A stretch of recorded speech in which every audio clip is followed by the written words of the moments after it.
Good morning, good evening, good afternoon. You're here with emails, and right now we're going to be going over the executive order watch. We're not going to do Trump. What we're going to do instead, we're going to do the watch initiative as well as review the presidents from 20 to 24. That's going to be the tail end of this session. We're going to do a little bit different. So what we're going to be focused on is the 5 most accepting presidents, the 5 least accepting presidents, sundown towns. This is something that has been echoing in a lot of people's brain that young people don't know. There have been a lot of ignorant comments that have been had.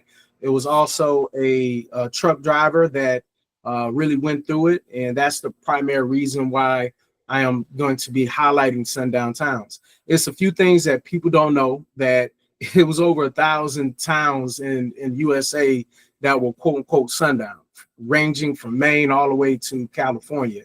So with that being said, it is something that we need to look at. We're also going to be doing the Watch Initiative, and this is something that I've been talking about doing for a while. Currently, we're going to be looking at watching what's going on with Gaza. And the reason why we're going to be going over the history is going to be a PBS article that we're going to be looking at. The reason why we're going to be looking at it is because what's happening in Gaza is almost Holocaust level. And it's a lot of people that are malnourished to the point where they should be looking like they're 10 years old, but they look like they're 6 years old. And it's a lot of deformities. Babies that are like 4 years of age that's only weighing about 10 pounds. It's really that severe what's going on.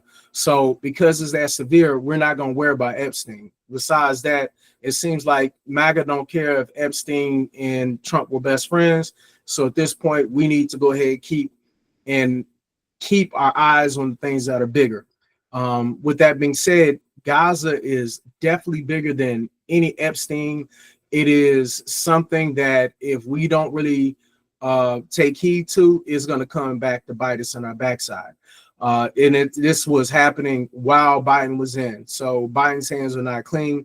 At the same time, Biden did not try to destroy America like we have right now.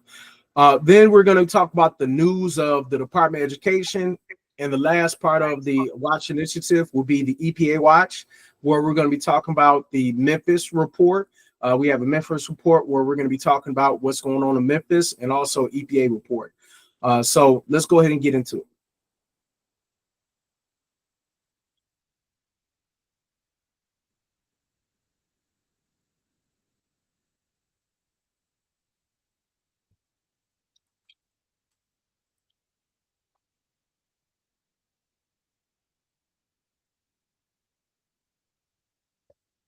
All right, so let's go ahead and talk about the 5 most accepting presidents. So before we do that, we already went over how we're going to be looking at it.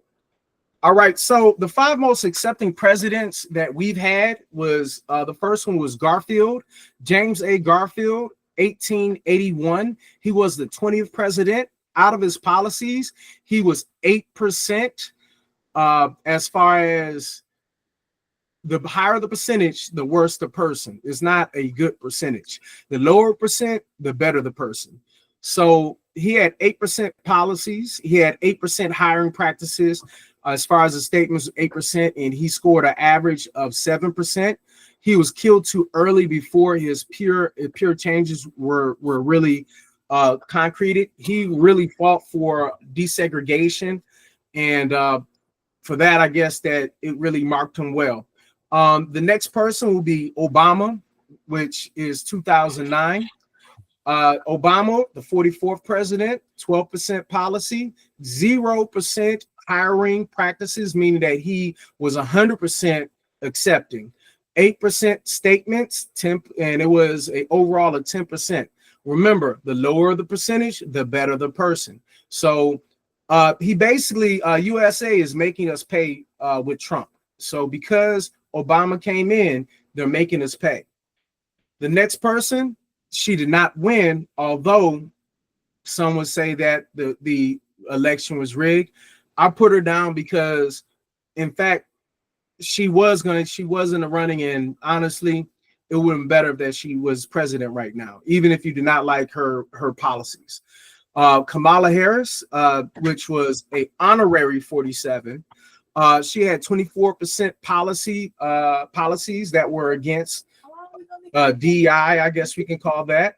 20% against hiring practices, 12% statements, and overall score of 18%. The information that was used was dealing with her California record. The election may have been stolen from her. That's the reason why we were putting her in. The next person will be 2021, Joe Biden, number 46. He was 32% of his policies, 12% for his hiring practices, 20% for statements, and 22% overall. The main thing about Joe Biden was a political president. So he has a long history. So it really looked at his whole history. His legacy is going to be wiped away by Trump, just like Carter was wiped away by Reagan. That's one of the main reasons why we are doing the executive order watch. If it was not for Trump, we wouldn't be here. But because Trump is here, we have to defend those who are really our knights that are really trying to help out. The last person who made the list was number 5, Ulysses Grant. He was number 18. In the year of 1869, he was instated. 24% of his policies were, 40% of his hiring practices, and his statements were 24%. I believe his alliances were 0%. Some reason, some way, somehow the alliance section is not there. And his overall score was 25%. He successfully moved the needle. That's one person that I have to look up to, because in 1800s, there was barely anybody who really cared to really look out for the little guy. So let's talk about this sundown data that we're about to dive into.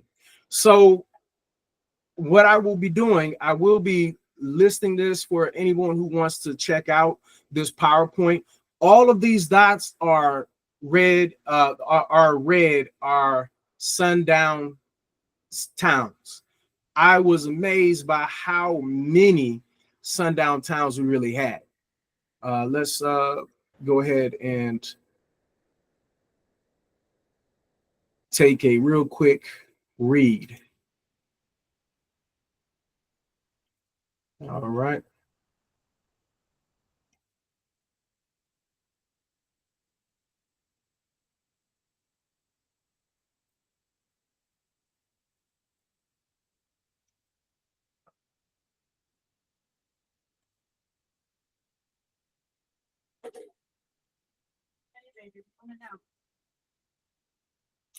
All right, well, the thing's acting up, so let's go ahead and go through it. Structural racism through sundown towns and its relationship to COVID-19, local risk, and racial and ethnic diversity. So talk about the abstract. This is going to be a really more of an educational, science direct journal entry from people who are well respected. These are their names: Franklin Yang, Yulin, I don't know how to say that. Starts with an H. Yeah, Heather Matty. Let's talk about the abstract. Sundown towns across the U.S. prevented racial and ethnic minorities from living and working within their borders, as they forced minorities to leave these towns after sunset.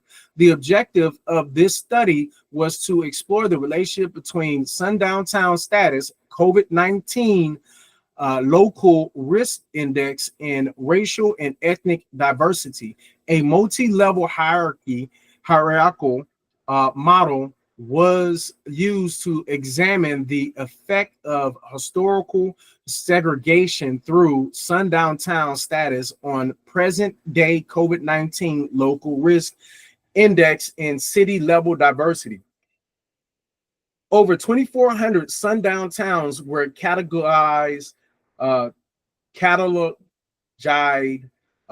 across the U.S. with the greatest density in the Midwest, sundown towns, which historically excluded racial and ethnic minorities, had significantly less city level diversity and lowers COVID-19 local risk index compared to non-sundown towns. Let me say that again.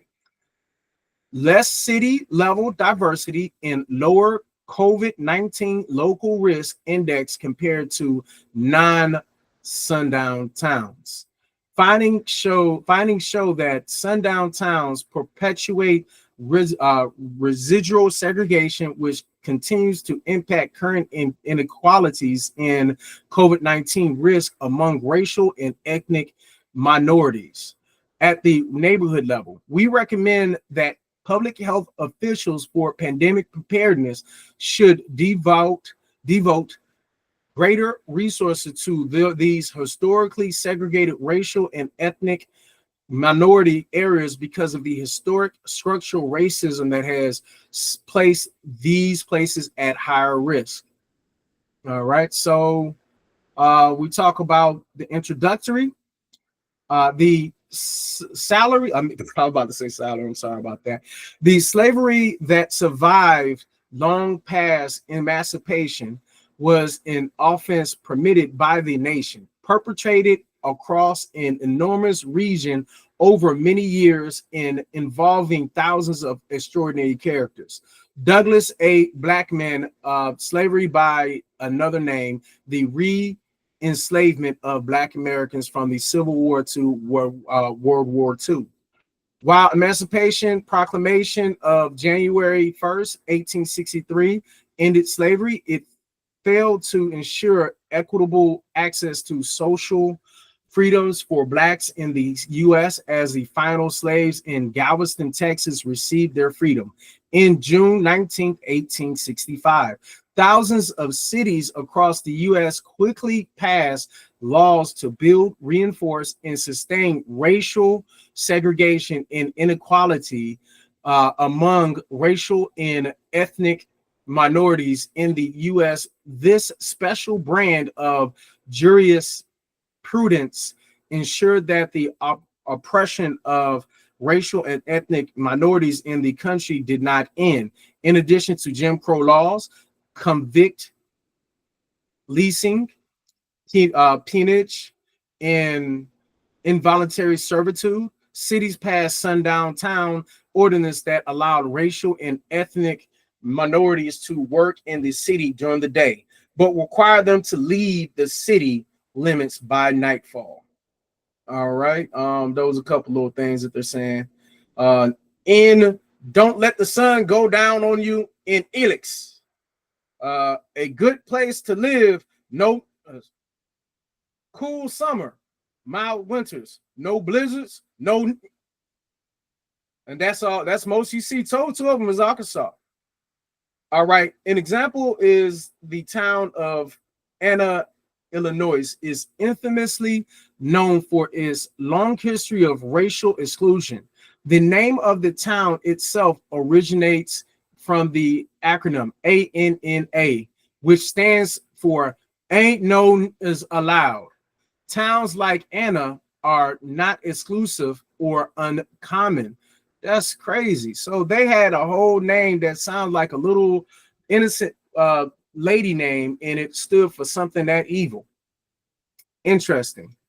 Starting around 1890 until 1968, people in the U.S. set up thousands of white towns across the country. So what they're doing in Arkansas, or with the return to the land, that's not anything new. They've always had these towns that they set up, and all they're trying to do is resurrect it. You got anything to say about that? Yeah, it's doing that in Tennessee, I think now too.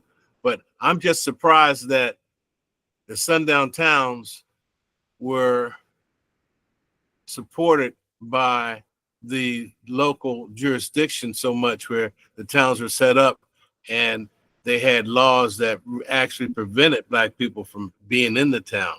I just thought that over the period of time, it was just an attitude of racially prejudiced people who didn't want them in the town. I didn't realize the laws stopped them from coming in the towns. Yeah. Well, I mean, you are from up north, so it's I mean, I guess like it ended before you really felt it. So this is what we're gonna do. If you're interested in reading more of this research base, and what I'm gonna do is I'm just gonna scroll through it so we can all see it. And it's long, it's very long. And because it's so long, we're just gonna skip through a little bit, and just so that you could read this later. Remember, this PowerPoint will be available on the description. All right. So sundown town status and number of towns in each status category. Probable 737, surely 360 confirmed, and that totals out to 1097. So that's I guess they have also a list that we can look at. This is a diagram of not a diagram, but a map of yeah, I guess it is a diagram of the sundown towns, and the heavier the yellow, the more there were. So that, again, if you notice that it said Midwest had the majority. So it's kind of letting you know that it's that spirit that they were that they had. All right, even LA, it looks like, because that's LA. You see LA? No, actually, yeah, LA is here. Yeah, and then San Diego. Yeah, San Diego is just regular, but it's not that yellow. Okay. Yeah. So the Midwest was a place where a lot of people who were traveling east to west, north to south intermingled. So I can imagine that the racist people in certain areas decided that it's okay for those people to come through, but we don't want them in our town. And that's amazing. That's truly amazing.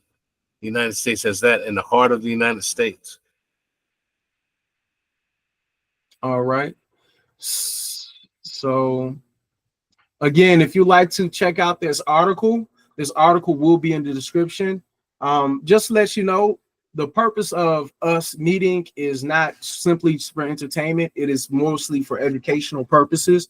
I'm hoping that it will be some student that will be able to learn from a true historical point of view. That's the whole purpose. It's not simply for entertainment purposes. So let's go ahead and take a look at the full map. And again, this can be found on the PowerPoint presentation.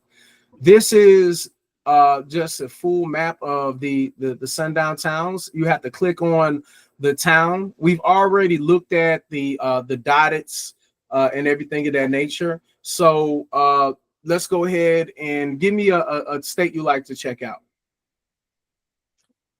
Georgia. All right. So these are all of the places that were considered sundown. If it has an asterisk, it has reason to believe, but is not confirmed. So if it has an asterisk, that means that it's not all the way. If you notice is Avondale Estates. Avondale Estates. Yeah, Banks County, Blairsville, Blue Ridge, Chambly, Cherokee County, asterisk, Clayton,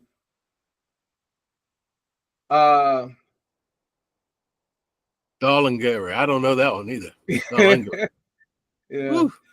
Dawson, Dawson, yeah, Dawson County. Yeah, that was a very hard one. Day Long Niger. Yeah, that's hard. Yeah. Dawson, Forsyth, Glimmer County, Murray County, yeah, Palmetto, Pickens, County, Rayburn County. County, Thomas County, Towns County, Tybee County. I mean Tybee Tybee Island. Island. Yeah, that's down south. Yeah, Union County, and Watkinsville. These are the known locations that were essentially sundown towns. Ooh. Yeah, it was a lot. So let's go ahead and just check out one more state. Texas. That's a long list. Let's go somewhere. Okay, we'll try Nebraska. Okay, that's probably let's check it out. All right, Nebraska. We got Adams County. Hold on, let me see if my my person can read for us.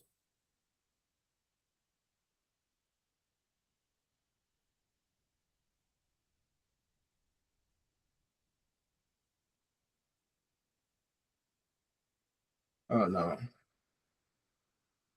I was doing too much with that. Let me try it again.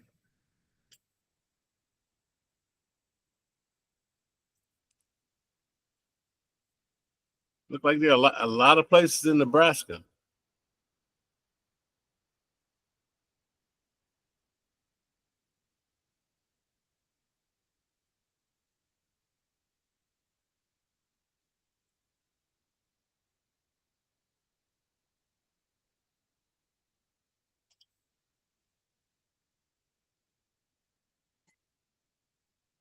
All right, I guess it's not gonna work. Let's go ahead and go through it.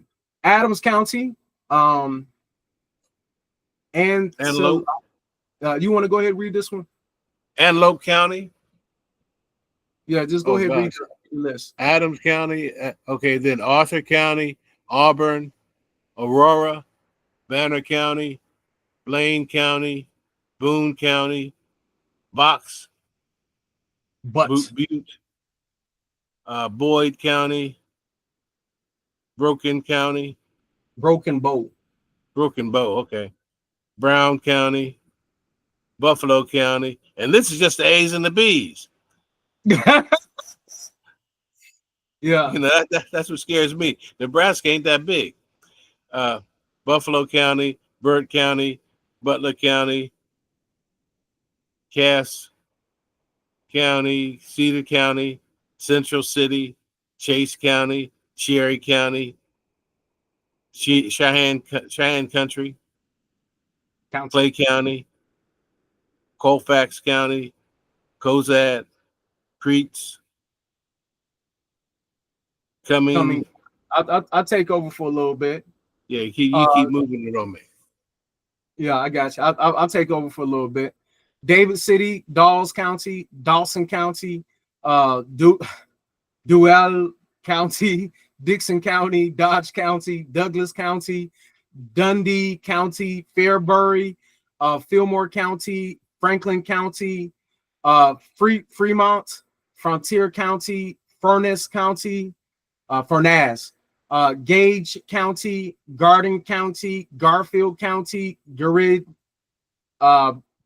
Jasper County, Grant County, Greeley County, Hall County, Hamilton County, Harlan County, Harrison, Hayes County, Hitchcock County, Hodgeridge, Holt County, Hooker County, Howard County, Jackson County, Johnson County, Kearney County, Keith County, Paya County, Kimball County, Knox County. You want to take over? Lancaster County, Lexington, Lincoln County, Logan County, Loup County, Madison County, McPherson County, Merrick County, Minden, Morial County, Nance County, Nebraska City, Nahara County, Nemaha County.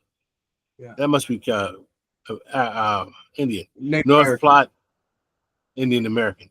Nicholas County, O'Neill, Otay County, Pawnee County, Perkins County, Phelps County, Pierce County, Plainview, Platte County,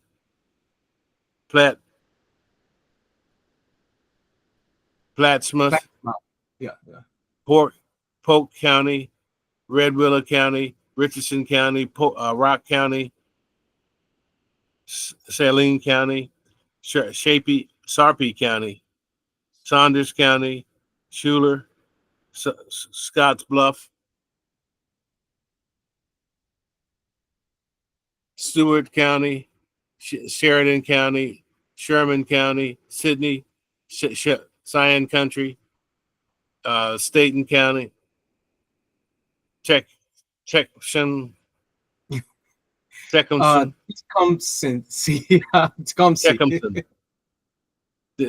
Thayer County, Thomas County, Valentin, Valley County, Wahoo, Wayne County, Webster County, West Point, Wheeler County, Wymore, Wynot, and York County. All right. So if you notice, Nebraska is not, it's not the biggest state, but I feel like we named over 50, over 60, maybe even 70 cities. And, because it's like the W's itself had like 7 of them. And then, it's like every letter besides Z was. They should have just named the whole state Sundown State. It's like, what cities aren't sundown in Nebraska? Yeah, let's make it shorter. All right, let's go ahead and get back to the PowerPoint. So again, what I was saying is we have been spoiled, and because we've been spoiled, we have forgotten what the people who came before us went through. There's a reason why those people who are back in when I was young in the 90s were a lot more angry and didn't really want to do as much, is because they've seen a lot more than we have. Even our elders have not seen the real big the monstrosities that really took place. So let's go ahead and get to it. So a real quick homage, looking at Texas is a sundown Texas. I didn't really want to look at Texas because that list was even longer than that list. So yeah. So a lot of times they say don't let the sun set on you here. Understand that you see how the sun is dropping down. You see how the ghosts are dancing. So that's all happening at night. So you can only imagine that they were on hunts, and they probably called it coon hunting at one point. You see the racial charge statement. Japs keep moving.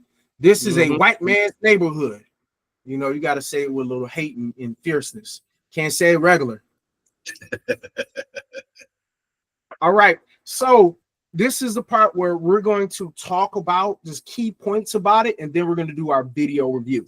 So right now, when we talk about the estimated amount of sundown cities, is over 10,000.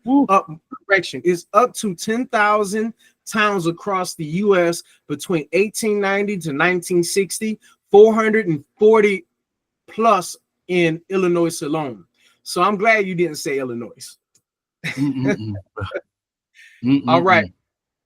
So their enforcement. Yeah. Go ahead. I'm just surprised that there's so many in Illinois and so many, up to 10,000 across the United States for 100 years, but 50 years, but that's a bunch of towns.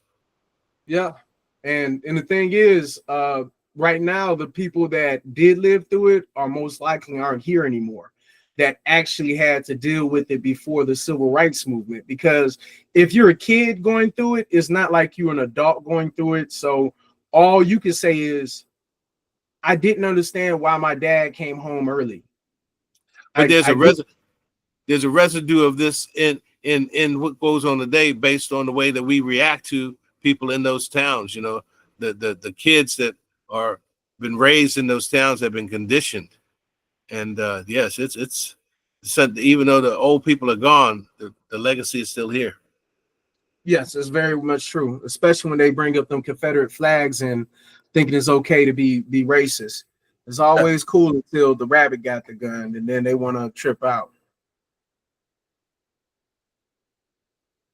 Let's move on. Wow. So, like the way they enforced it was signs, verbal warnings, violence, bombings, law enforcement complacency. So again, when we talk about the bombings, that's something that we will be looking at in the future. There have been plenty of places that have been drowned out, like Katrina. And well, I'm not saying that Katrina is that was the drowning of, but I'm saying that there are places in Alabama and Mississippi that they Georgia. allow floods to take place to get rid of all black cities and towns.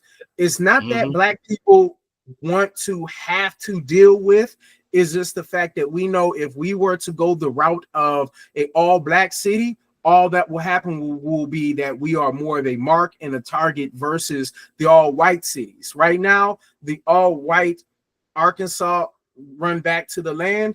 They are getting a little flack, but there's a lot of complicity in it. And the impact at sundown towns, non-white people had to leave or face threats, violence, or expulsion. Are you ready for the videos, or you got something else to say before we jump into it? Let's jump right into it. All right.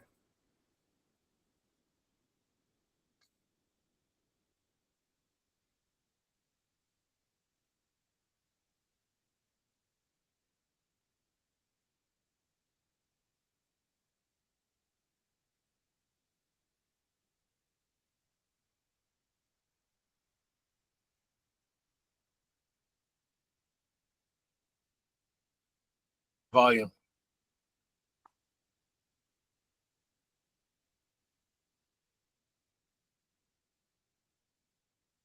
Volume. Okay, volume. Just hold on your side, please.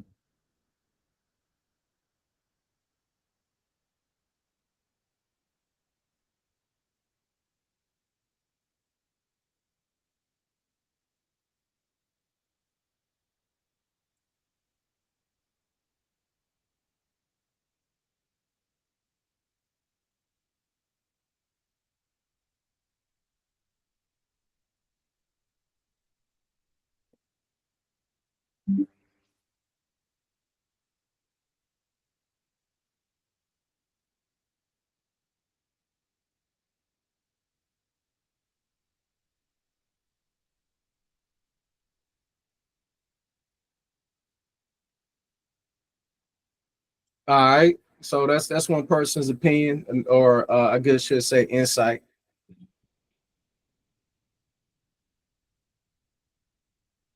Yeah, what you got to say about the lady? I couldn't hear too well. It wasn't loud enough. No. Okay, maybe your volume is not. I thought you were saying it was too loud. Oh no. So yeah, you might have to crank up the volume a little bit. It's all the way to the max. But Okay. she was basically saying that somebody was being mean and they dropped her off at a sundown town. So that way, you know, instead of dropping her off where she needed to be. Also, she mentioned a place in Florida that was a sundown town. And considering that it was up to 10,000 towns, it seemed like it'll be easy to find one. You know, now that you know that, it's going to be like, it's kind of hard to unsee. So it's kind of hard. It seems like it's going to be hard not to find one. I think Silver Spring was one at one point, I believe. I don't know. We're going to have to check that out. Frederick was one. Yeah, I can imagine. All right, let's jump into.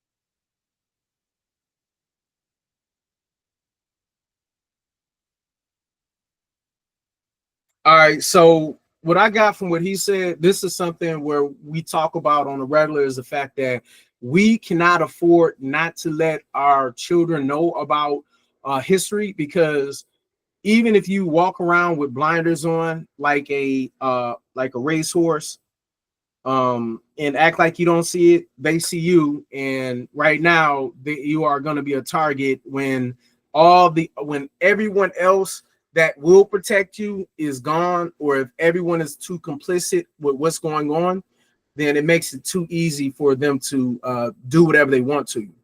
Exactly. This case that happened in North Carolina, yes. And I think that's what happened in Georgia with the two young brothers who graduated and were getting ready to fly to Boston. And all of a sudden, the next day, instead of going to Boston, they're found on top of a mountain. You know, one of them shot the other one supposedly, and they never were there. You know, they never were there in their lives. So things like that happen, and I think because we have people who weren't educated about the dangers around them, the dangers kind of sneak up and kind of attack them when they least suspect it. Like a rattlesnake. Yes, sir.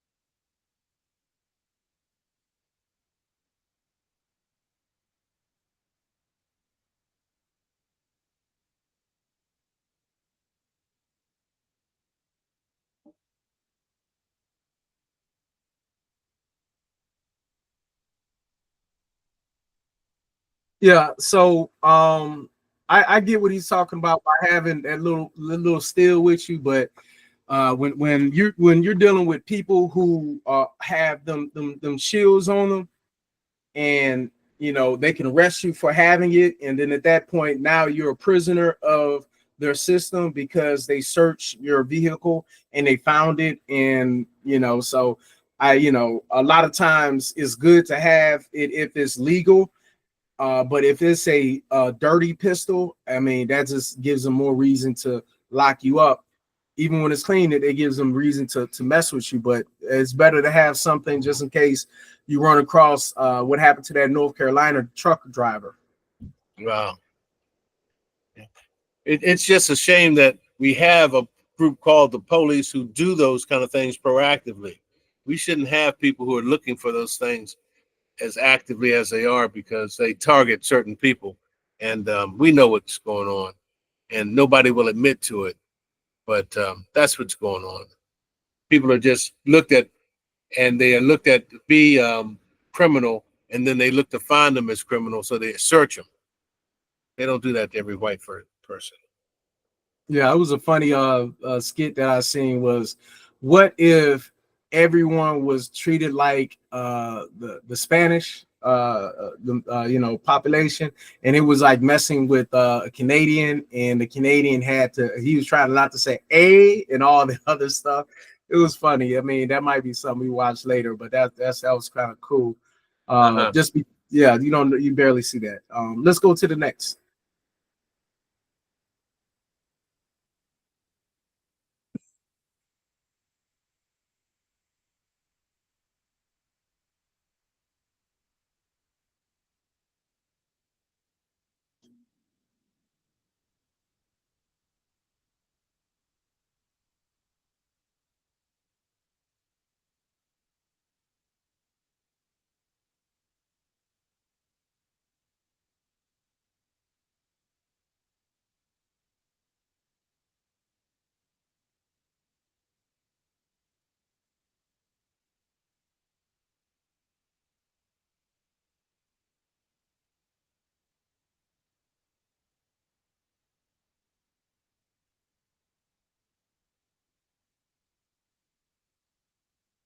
All right. So that's some new information. as far as were you aware that Trump was probably using like kind of like the gerrymandering or just trying to really use that hate that we've had in America to push his agenda? The racism of the South was the subject of how the Republicans have been competitive ever since Johnson signed the bill that gave the black people the rights that they have today, and that caused the racist white people to go to the Republicans, and what they have, they know where they live, so they just, Ronald Reagan started off in a certain town in the South because that's where somebody was hanged, I believe. And so it's a situation where they do those things and they don't say it, but the people in those towns know that that's why they're doing it. Yeah, I always felt like Ronald Reagan and Donald Trump are like they are right, really like the closest. And then it's like you can either say Nixon, Hoover, those characters were real. They didn't help when it comes to people who didn't look like them.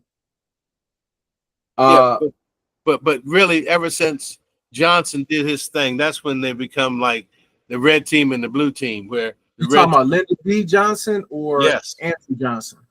Lyndon B. Johnson. When he did his work, after he did his work, the red team became the racist team, and the blue team became everybody else. Understood.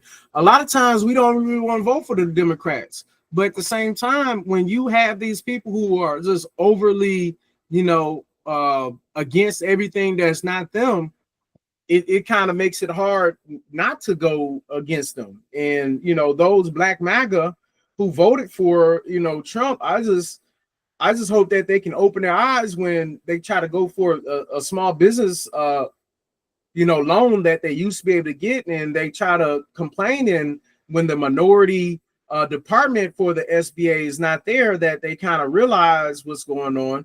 But some people, their eyes are so closed. Like, what's that guy's name? Tim what? Oh gosh, the representative from South Carolina. Yeah. Tim Scott. Yeah, Tim Scott. I mean, it's crazy how Tim Scott could look himself in the eye and feel that he is doing good.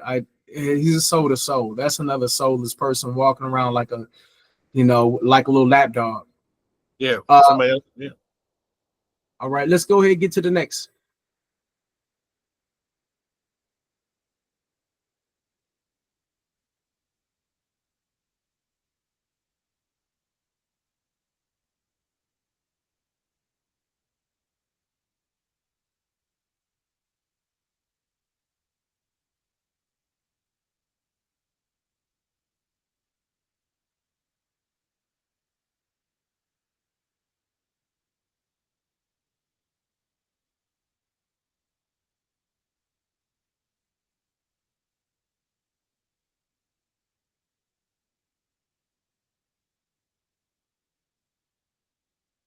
All right. So if you notice the website that the guy was using, that is the website that we looked at earlier. And again, that website, what was the name of it? In fact, I'll just share it real quick. This is a website right here, History and Social Justice, or justice.tougalloo.edu. And let's just go ahead and just click on one real quick, just so that we can kind of see how it would look. And I just recommend you look up your state and your cities that you live by, and it will just let you know. It gives you a whole profile of what the status and basic information of it, as far as. And then you say what? It'll scare the mess out of you. What you're saying is there's so many sundown towns in every state that I'm gonna find out there are sundown towns. I lived in a sundown town. That's what you're telling me. Yeah, exactly. Jeez. Yeah.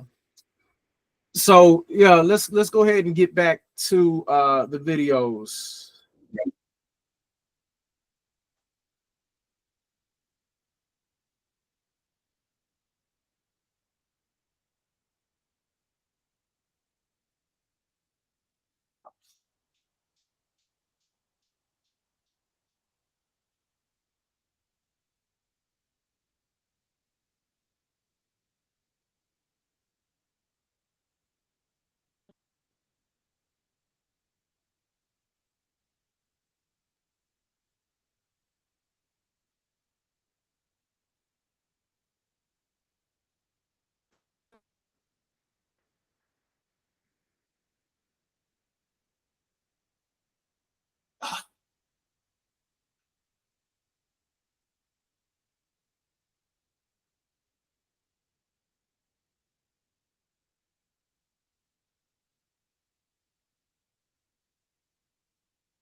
Not hearing it.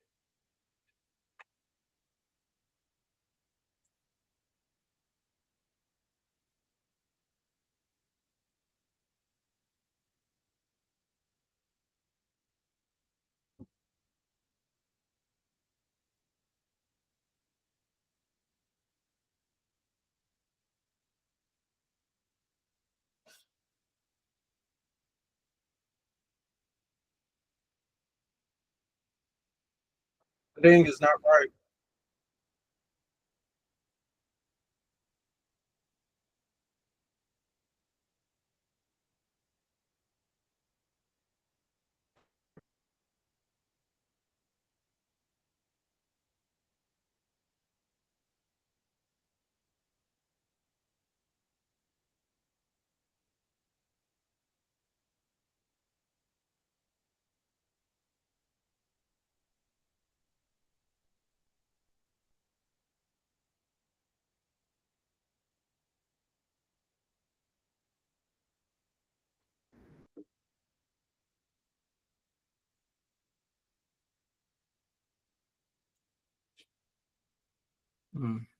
Apparently the volume is acting up, so we'll have to do that one again. Let's get back to it.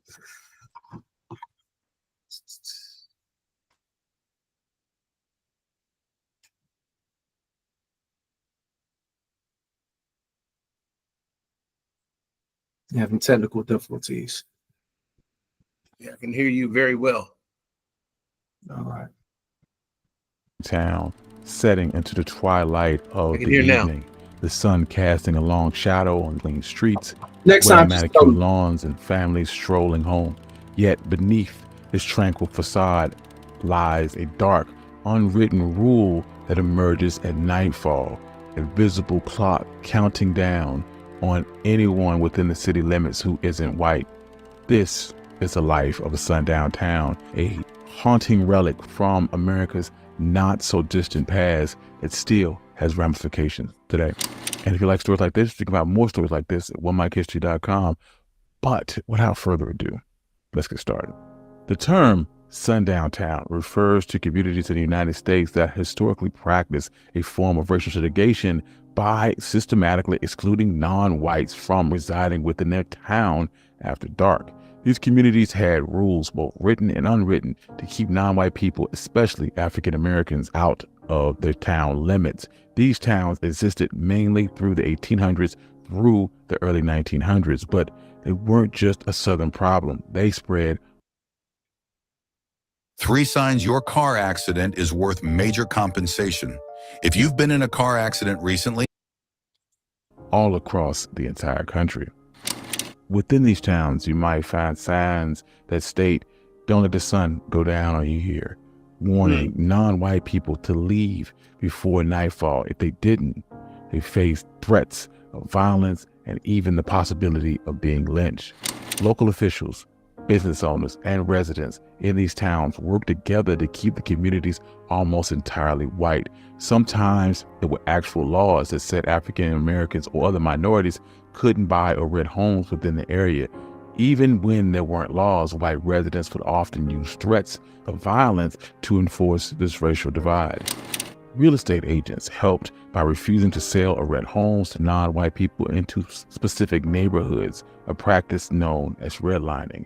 Banks also joined in by denying home loans and insurance to minorities trying to live in those areas. Police officers would enforce these rules. They would arrest or scare away any non-white resident who stayed after sundown. As it got dark, you would see more police patrols to make sure that no black person was within the city limits. But sundown towns weren't just patrolled by police. The entire community played a role in keeping the town mostly white. Anyone who tried to stand up to these rules would face economic reprisals that were as simple as being shunned by your neighbors or possibly even losing your job. In other words, everyone in these towns worked together to make sure that these rules were followed, making it very hard for anyone to change them. Living in a sundown town didn't always mean that black people couldn't live there, but if they were found in these areas after dark, they faced threats, harassment, violence, and even lynching. It wasn't just African Americans that were targeted. For example, in Idaho in the 1870s, Chinese people made up about 1/3 of their population. After violent attacks against them and anti-Chinese meetings in Boise in 1886, almost none of the Chinese residents were left by 1910. In another case, in Mendine, Nevada, there was a law that forced Native Americans to leave by 6:30 at night. What started out as a whistle and later a siren would sound at 6 p.m., reminding them they had to go. This siren would even sound after Nevada passed a law in 2021 to stop such practices, but the town would claim that they were simply honoring first responders by keeping the siren. It wouldn't be until 2023 that they finally stopped using the siren. Rolling back years to the colonial era, you will find the earliest whispers of these exclusionary practices. In 1714, the lawmakers in New Hampshire passed a law called the Act of Preventing Disorder at Night. This law stated that no Indian, Black, or mixed-race person was allowed to be away from their home after 9 p.m.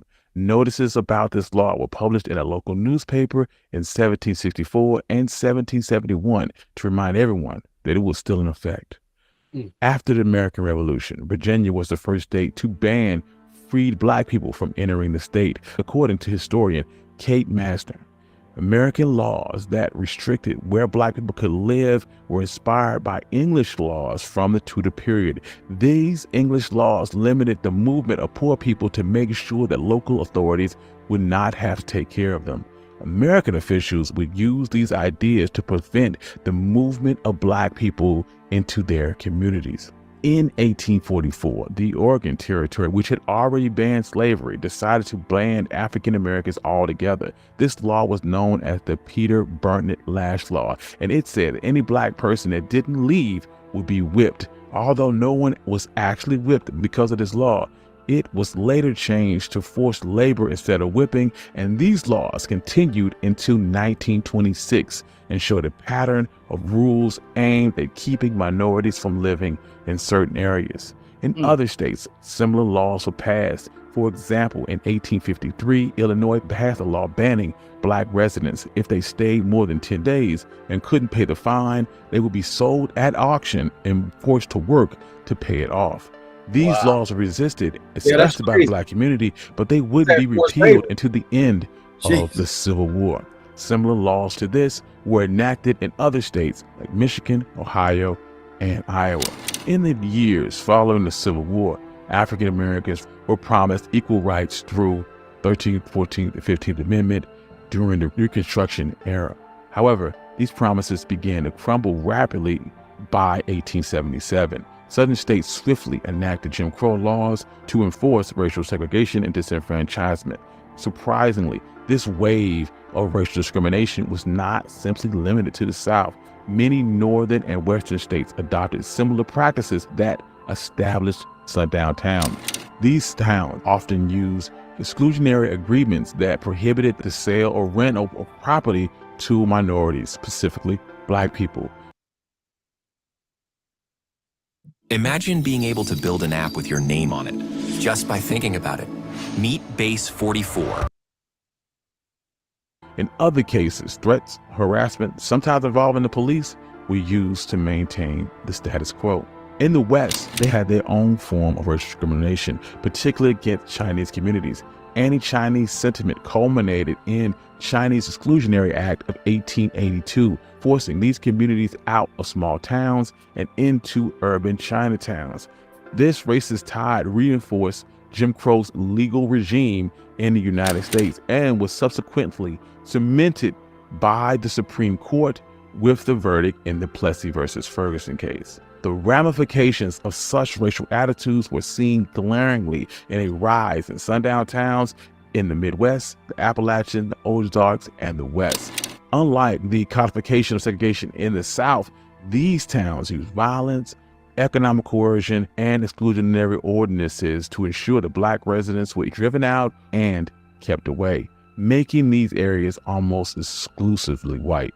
In some extreme cases, this hostility resulted in some lynchings. In a tragic example in 1930, where 2 black teenagers were lynched in Marion, Indiana, which prompted the town's 200 black residents to flee for their lives, effectively making the town almost all white. Historian James Lowen, in his book, Sundown Towns, reveals that from 1890 to 1930, in 31 out of 39 states with sundown towns, the number of counties with fewer than 10 black residents increased. This paints a stark contrast with the Great Migration, in which millions of African Americans flee from the South to northern industrial cities for better work opportunities and safety. While states like Illinois saw a rise in their overall black population. Hey, you recognize that photo, right? Oh yeah, that's okay. We got that one. Yeah. Let's figure out the history of it. Boys going The to rural church on sundown towns saw a significant decline in their black residents. During the late 19th, early 20th century, it wasn't just about physical exclusion, but also involved legal battles and economic coercion to maintain this racial segregation. In 1911, the mayor of Louisville, Kentucky, proposed a law to prohibit black individuals from owning property in specific areas within the city. Although the Supreme Court struck down this law in 1917 with the case of Buchanan Worley, cities continued to find ways to uphold segregation. Urban planners and real estate companies played a significant role in keeping white communities separate from black ones and often managing to circumvent legal restrictions. This segregation fostered racial tensions and occasionally led to violent eruptions, such as the 1943 Detroit race riot. Following World War II, the phenomenon of sundown towns evolved. Initially concentrated in small, independent rural towns, the exclusionary practices began to infiltrate suburbs and major metropolitan areas. Unlike earlier instances where towns with racially diverse histories became predominantly white over time, many post-war suburbs were designed from the outset to be virtually all white. The Levittown developments in New Jersey, New York, and Pennsylvania housed approximately 8% of all post-war suburban residents, famously excluded African Americans and Jewish people. Sundown towns also emerged in cities like Dearborn, Michigan, where in 1956, although Ford Motor Company employed 15,000 African American workers, they were not allowed to own homes within the city and had to commute from elsewhere. The dread of sundown towns made traveling long distances perilous for black people during much of the 20th century. By 1930, half of the 89 counties along the famed Route 66 from Chicago to Los Angeles lacked accommodations or restaurants for black travelers. Many strictly prohibited their presence after dark. This dangerous reality spurred Victor H. Green, a postal worker from Harlem, to create the Negro Motorist Green Book, a guide that provided information on safe accommodations for black travelers. Published annually from 1936 to 1960. Yeah, I like that Green Book. That's a good idea. Yeah, definitely necessary. 2025 Green Book. The Green Book became an essential resource for almost 2 million black travelers at its peak, helping them navigate the treacherous landscape of a segregated. Create the Negro Motorist Green Book, a guide that provided information on safe accommodations for black travelers. Published annually from 1936 to 1966, the Green Book became an essential resource for almost 2 million black travelers at its peak, helping them navigate the treacherous landscape of a segregated society. Sundown towns would often conceal the methods they used to remain all white. They were significant barriers to safe travel for African Americans. Although laws and policies supporting racial exclusion would fade by the middle of the 20th century, the de facto sundown towns persisted almost into the 1980s, some of them even today. It underscores the necessity of the Green Book, which former NAACP President Julian Bond will describe as one of the survival tools of a segregated life.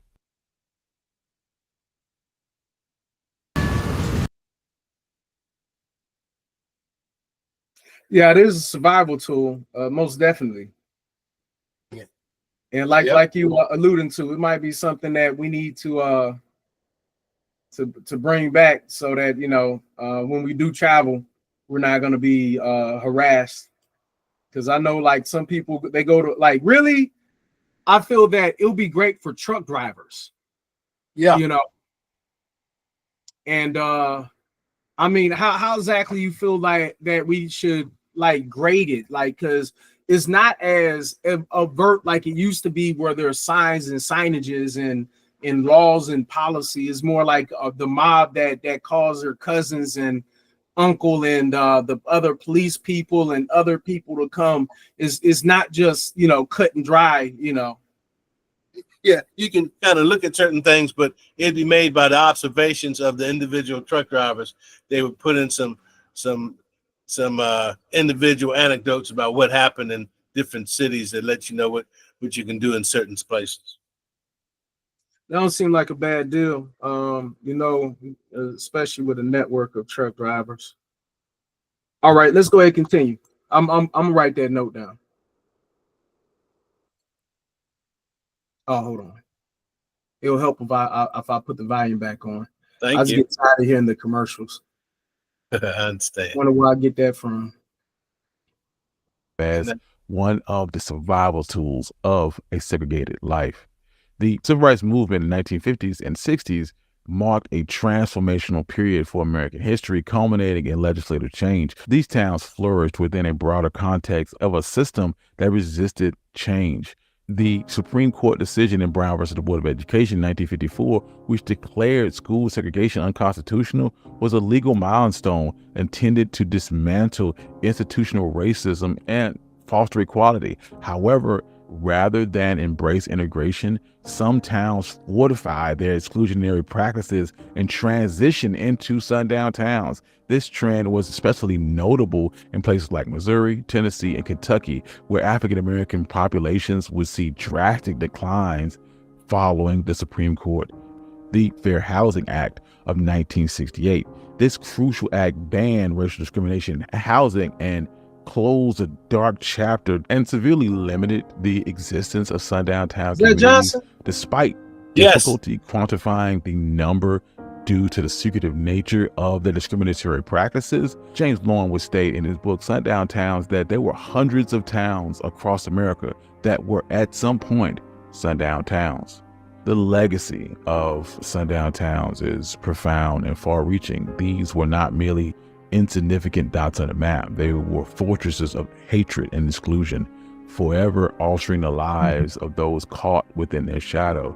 Their existence choked off economic opportunities, solidifying racial hierarchies, and normalized exclusion. Over time, they cemented racism into their daily lives and public policies, creating a legacy that is difficult to shake off. Interpersonal relationships with African Americans visibly unwelcome. They turned away from these towns, reinforcing stereotypes due to their limited, often distorted. One thing we can start doing is when we look at a politician and you're trying to figure out where do they get their ideas from, we can actually look up the sundown towns and figure out, is that person from a sundown town, and that'll let you know where they got their ideology from. Potentially. Actions between the races. Fast forward to today, and it's clear that those old injustices still cast long shadows. Former sundown towns might look like ordinary, but most remain overwhelmingly white. Data reveals a lack of diversity that feels like a relic from a long bygone era. So as night falls in America, these past injustices remain as a crucial reminder that history's echoes remain, and it's up to us to take conscious, deliberate steps to erase the shadow of sundown towns. Thank you. I'm your host, Country Boy, and this has been One Mic Black History. Stories, you can find more stories like this at onemichistory.com. All right. So this is something that just a snippet of Mike Mulvaney, who's shameless, and he is defending Donald Trump's foolishness. And then after this, we're gonna jump back into the PowerPoint after listening to MX talk about education for like 30 seconds. So I just had to put this on because he does a comparison of Obama, and he compares Trump with some people, and we just got to figure out. And I mean, all I can do is kind of laugh. Noticed that since I said I hate Taylor Swift, she's no longer hot. What was he thinking? May I see it? And I'm looking for the timestamp on this, because the general rule of thumb is if it's between 11 o'clock in the morning and 7 o'clock at night, it's him at work with the team. This is 2 o'clock in the afternoon, which means this was run by a group of people. If you get a tweet from him at 2 o'clock in the morning, it's him by himself. What's he thinking there? I have no idea. There was a conversation for some reason in the Oval Office about Taylor Swift's impact. And that set something off. And that set something off. When he says, shares to his 10 million followers on Truth Social, Yeah. he shared a post earlier this year saying, there is no Joe Biden. He was executed in 2020. He was replaced by a cloned double. What's he thinking there, Mick? I have no idea what he's thinking there. Does he think that Joe Biden is a clone? No, I don't think so. Why share that? Keep in mind, a good bit of what he does is trolling the left. Let's take something serious, more serious than a Biden clone.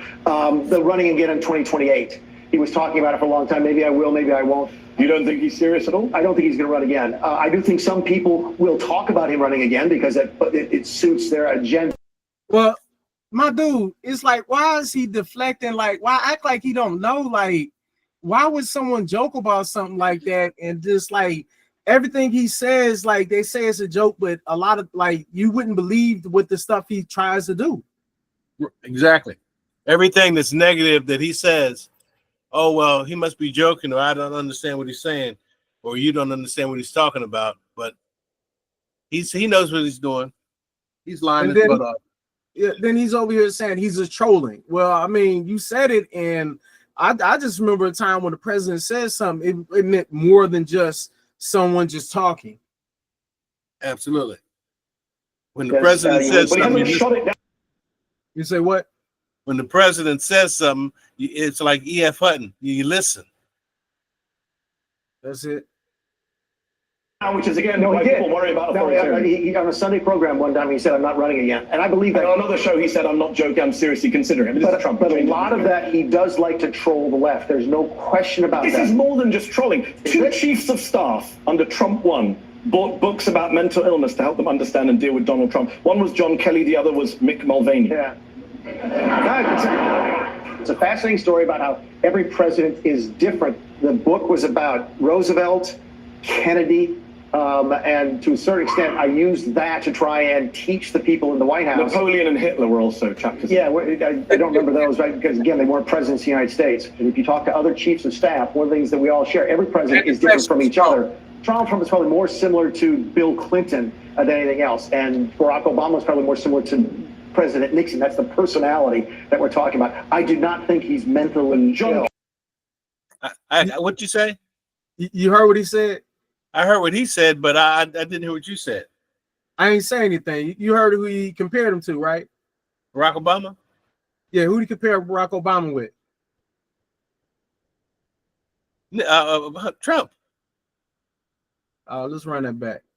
Than anything else. And Barack Obama is probably more similar to President Nixon. That's the personality. Talk to other chiefs of staff. One of the things that we all share, every president is different from each other. Donald Trump is probably more similar to Bill Clinton than anything else. And Barack Obama is probably more similar to President Nixon. That's the personality that we're talking about. Nixon. That's crazy. Yeah. Well, what's crazy to me is the fact that Nixon technically is like almost a felon, and Obama really had no felonies, and he had plenty of microscopes on him. If any kind of thing that anything that he did wrong, they would have known. And he probably hated his life. That's probably one reason why Miss Obama Obama does not really want to be around him, because she really hate those times of being always having to be perfect versus her counterpart that can be whatever and no one cares. It's annoying to have to always, every time you go outside the house, you know that it's like 1,000 people waiting for you to mess up. And then you know that the other person, it doesn't matter what they do. So, well, we'll see. That strangely is like black people have been in the United States all the time. You have to go outside and make sure you don't do anything, because that reflects on your family and on the neighborhood and all black people. And that's why you have to really be careful.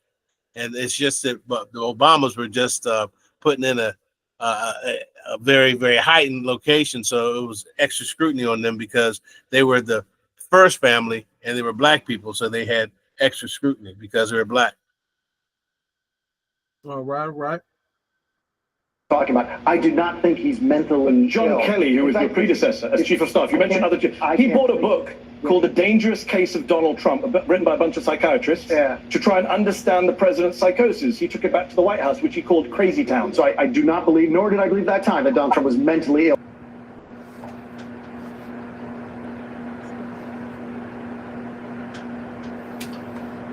No shame at all. I mean, convicted felon, the opposite maybe, but comparing Nixon, Obama, Clinton with Trump, these Republicans ain't got no shame. At what point will there be a line? Makes you wonder. Yeah. Without education, you are not going anywhere in this world. Education is the passport to the future, for tomorrow belongs to those who prepare for it today. I have often reflected upon the new vistas that reading has opened to me. I knew right there in prison that reading had changed forever the course of my life. As I see it today, the ability to read awoke inside me some long dormant craving to be mentally alive. And just because you have colleges and universities doesn't mean you have education. Yeah. All right. Let's get back to the PowerPoint and cut you loose in a second. So when we talk about the 5 least accepting presidents, all right, we are going to be left with the following people. And this is out of all 47 presidents. Don't put Nixon on it. No, he was a little bit better than the other ones. So number 5 was Andrew Jackson, who was the 7th president. He was instated 1829. His policies were 100%. His hiring practices was 100%. His statements were 99%, and his alliance was 99%.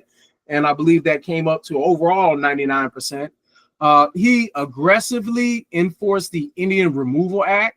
So he's one of the reasons why I guess they were scalping and trying to really push the land, try to steal the land. That's really, I guess we can look in the future and see how much land was taken from that time.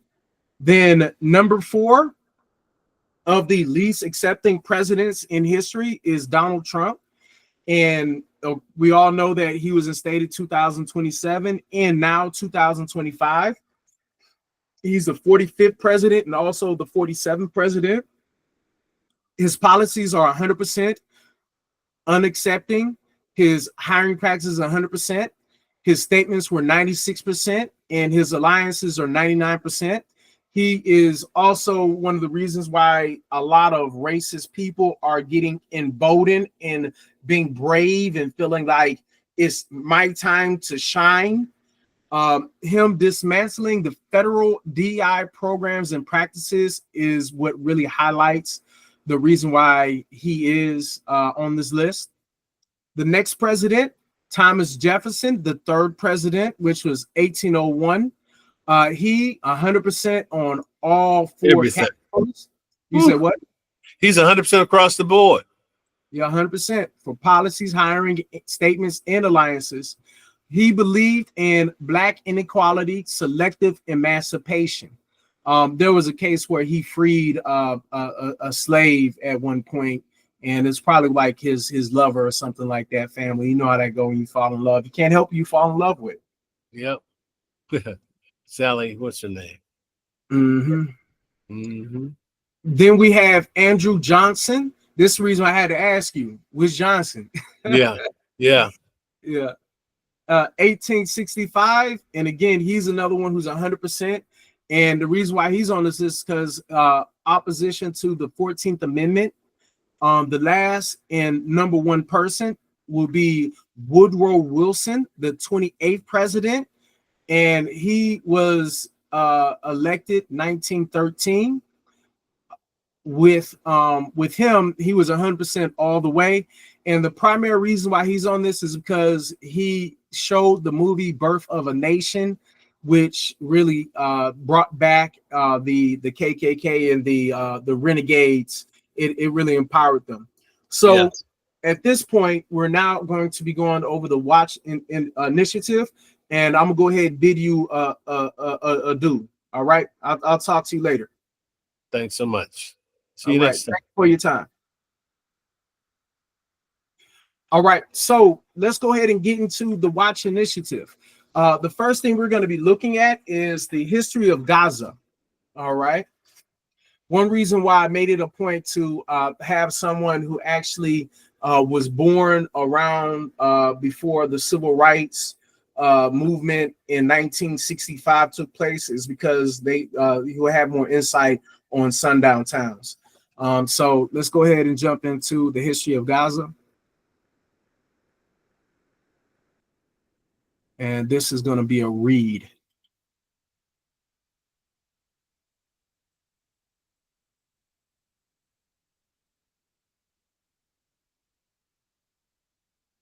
On 2/5/2025, a timeline of the Gaza Strip in modern history. PBS News. https://www.pbs.org/newshour/a timeline of the Gaza Strip in modern history. A timeline of the Gaza Strip in modern history. Jerusalem, AP. Gaza has long been a powder keg, and it exploded after Hamas fighters stormed southern Israel on October 7, 2023, and began killing and abducting people, sparking a crushing Israeli military operation that's only recently stopped under a tenuous ceasefire.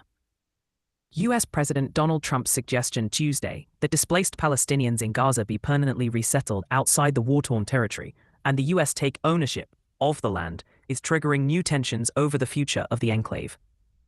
Watch. Trump suggests permanent resettling Palestinians outside of Gaza, sees US ownership of area. While owning land is a term that appears to be more applicable to real estate than to territories, the Palestinians see the Gaza Strip as an integral part of their future state, even if the rulers have changed over decades. Palestinian statehood on land that would include the Gaza Strip has broad international support. Here's a look at the troubled modern history of the Gaza Strip. 1948-1967, Egyptian rule of Gaza.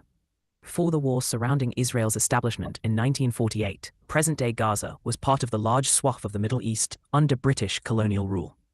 After Israel defeated the coalition of Arab states, the Egyptian army was left in control of a small strip of land wedged between Israel, Egypt, and the Mediterranean. During the war, some 700,000 Palestinians either fled or were forced from their homes in what is now Israel, a mass uprooting that they call the Nakba, or catastrophe. Tens of thousands of Palestinians flocked to the Strip. Under Egyptian military control, Palestinian refugees in Gaza were stuck, homeless and stateless. Egypt didn't consider them to be citizens, and Israel wouldn't let them return to their homes. Many were supported by UNWRA, the United Nations Agency for Palestinian Refugees, which has a heavy presence in Gaza to this day. Meanwhile, some young Palestinians became Fedayeen, insurgency fighters who conducted raids into Israel. 1967-1993, Israel seizes control.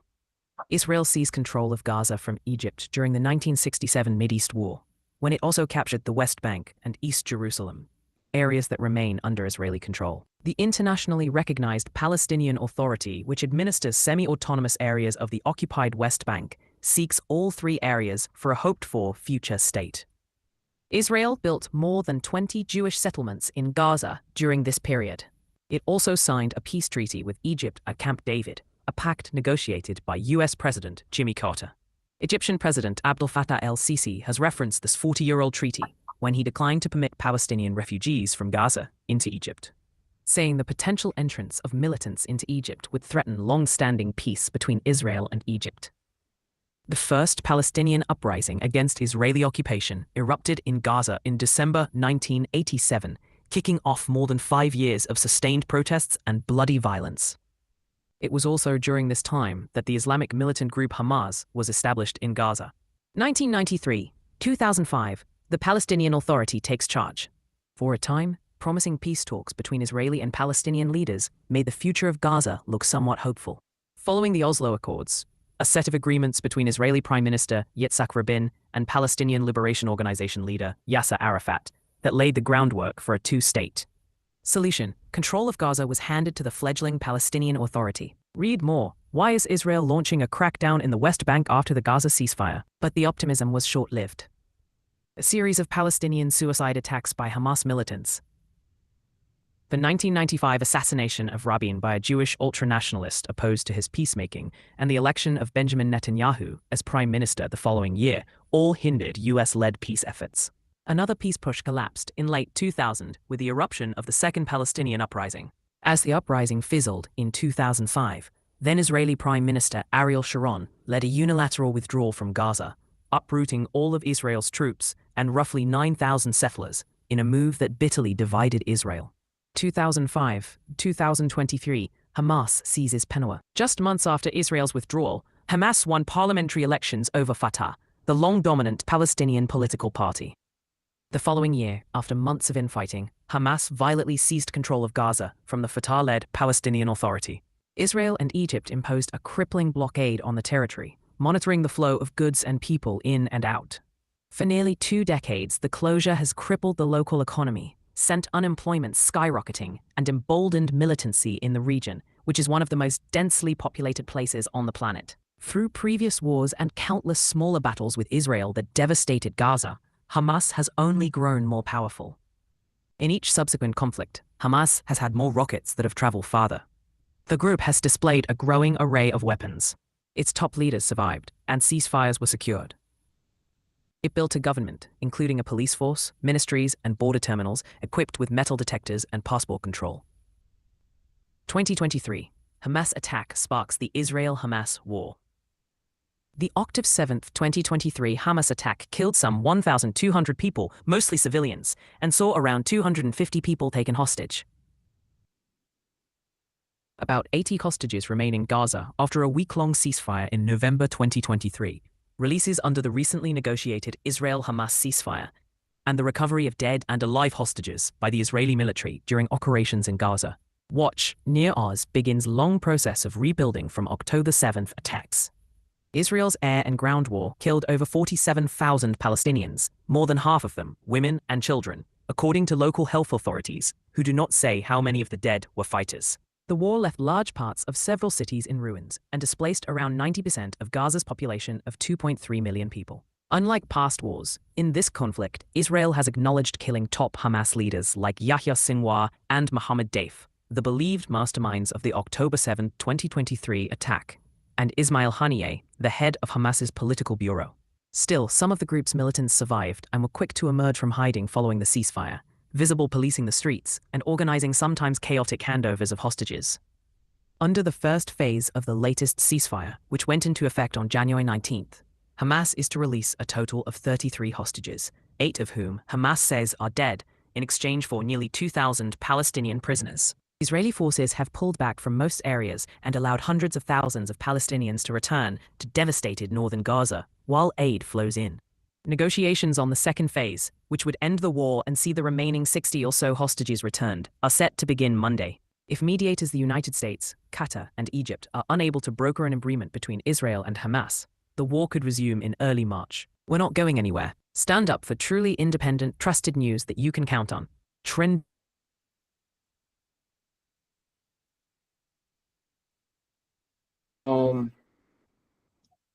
Just considering the fact that we looked at the concept of 1,200 people getting killed by Hamas versus 47,000, and a lot of them being women and kids. Of that 47,000, it's like it doesn't make sense. It's apples and oranges. It's crazy that they are treating them like that. In future episodes, we will be watching more of it. I just felt that it would be better to just listen to the history and then we can dive into other things. So the next part of our watch will be the education. And let's go ahead and we're just going to go through a summary report that was written on it. All right. This right here is a breakdown of the U.S. Department of Education, followed by a comparison of Ronald Reagan's approach in 1980s. Again, history does not really always repeat, but it's a pattern. It's like a rhythm, you know, it's definitely a beat in a play that we have. So let's go ahead and get into it. Recent Department of Education news: layoffs and reallocation of resources. In March 2025, the Department of Education, previously staffing around 4,133 employees, initiated a reduction in force, slashing its workforce by nearly half to about 2,183. And that's almost, because it's 2,067, I guess, or what's that? No, it's something like that. 2,067. That'll be the number. So it's shy of 50%. Eliminating some via voluntary departure, and the rest through layoffs. If you were in probation, regardless on how good you were, they got rid of you. The Supreme Court cleared the way for these layoffs, allowing the removal of over 13 to 1,400 employees despite early judicial blocks.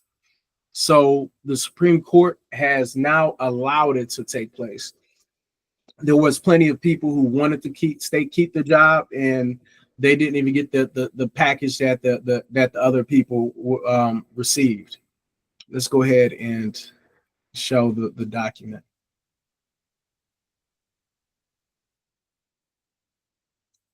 All right. So when we talk about the major offices impacted include FSA, which is Federal Student Aid, the OCR, the Office of Civil Rights, the IES, the Institute of Education Sciences. These cuts threaten essential functions like managing the nation's student loan system and administering the nation's report card, the NAEP, with 19 optional assessments cut and data releases delayed.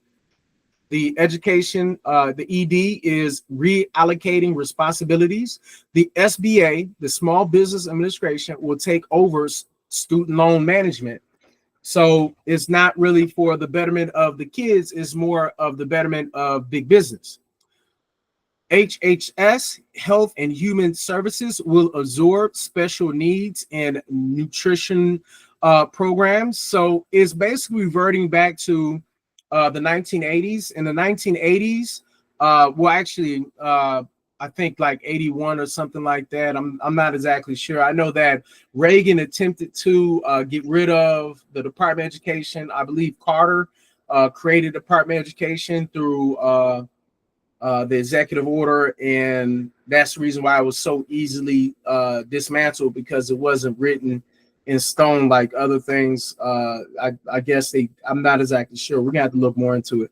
But I do know HHS at one point had that responsibility, but they, when you think about it, Health and Human Services, instead of the kids being number one priority, now they're thinking about the elderly, and they're thinking about everyone else outside the babies. So if you love the babies, then this is not a good thing for you. But if you don't love the babies, then it really doesn't matter to you.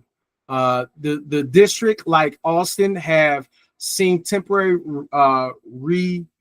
restoration of $6 billion in federal funds, yet staffing remains unstable into the 2026 to 2027 school year. A potential 20-year impact, because I'm always thinking about, you should always think about, a smart person always thinks about, if I do this, then what will happen? A person who's not will just say, let me just jump into action and don't think about the consequences. All right. So disrupted oversight in civil rights protections, potentially leaving vulnerable students, those with disabilities, students of color, in LGBTQ plus youth without sufficient federal safeguards. The fragmented student aid services, with responsibilities scattered across agencies may degrade efficiency and accountability. Again, it's more like, where do I go? I don't know. Should I go here? Should I go there? That's what that is. When we talk about disrupting the oversight and the civil rights protection, I mean that hits hard. It's like it's getting rid of the safeguards. And one thing that they did with it come to Biden was Biden had one for police who did a real big crime because of George Floyd. That they basically made one where if you were a police officer who did a certain action, you would have to, that will be a mark on you. They've gotten rid of that part of that agency that kept records. Now, a police officer right now can go and shoot somebody and somehow go ahead and lieu of termination, resign, and then potentially go to a whole new department. Gaps in educational research and national data, compromising long-term policy planning and tracking of student performance nationwide. This is very important. Like Harvard was doing a lot of things that the average person is not going to be looking in. The average rich man is not going to be caring for. If you think about our rich people currently, our rich people don't care about poor people. So if our rich people don't care about poor people, therefore, the only way they'll care is if they have someone directly in their family who has cancer. They're only going to care if someone in their family gets a certain disease. They're only going to care when that happens directly to them. Why? Because it is a hedonistic nature that a lot of us go to. And that means that if it's not me, it's not my family, it's not my outside a little bit friends, I don't care. That's how people are. Local school instability, as uncertain funding and support could affect staffing, program continuity and equity, with rural, low income and minority communities facing heightened risk. So again, when we talk about those places that are very small, that have very little resources, their resources is going to be, their extra help is going to be out. There's no backup for them anymore. That backup is gone. Thank you, Trump. So let's compare Reagan's defunding versus Trump's dismantling. So when we talk about Trump's actions in 2025, the intent, dismantle the department, return control to states.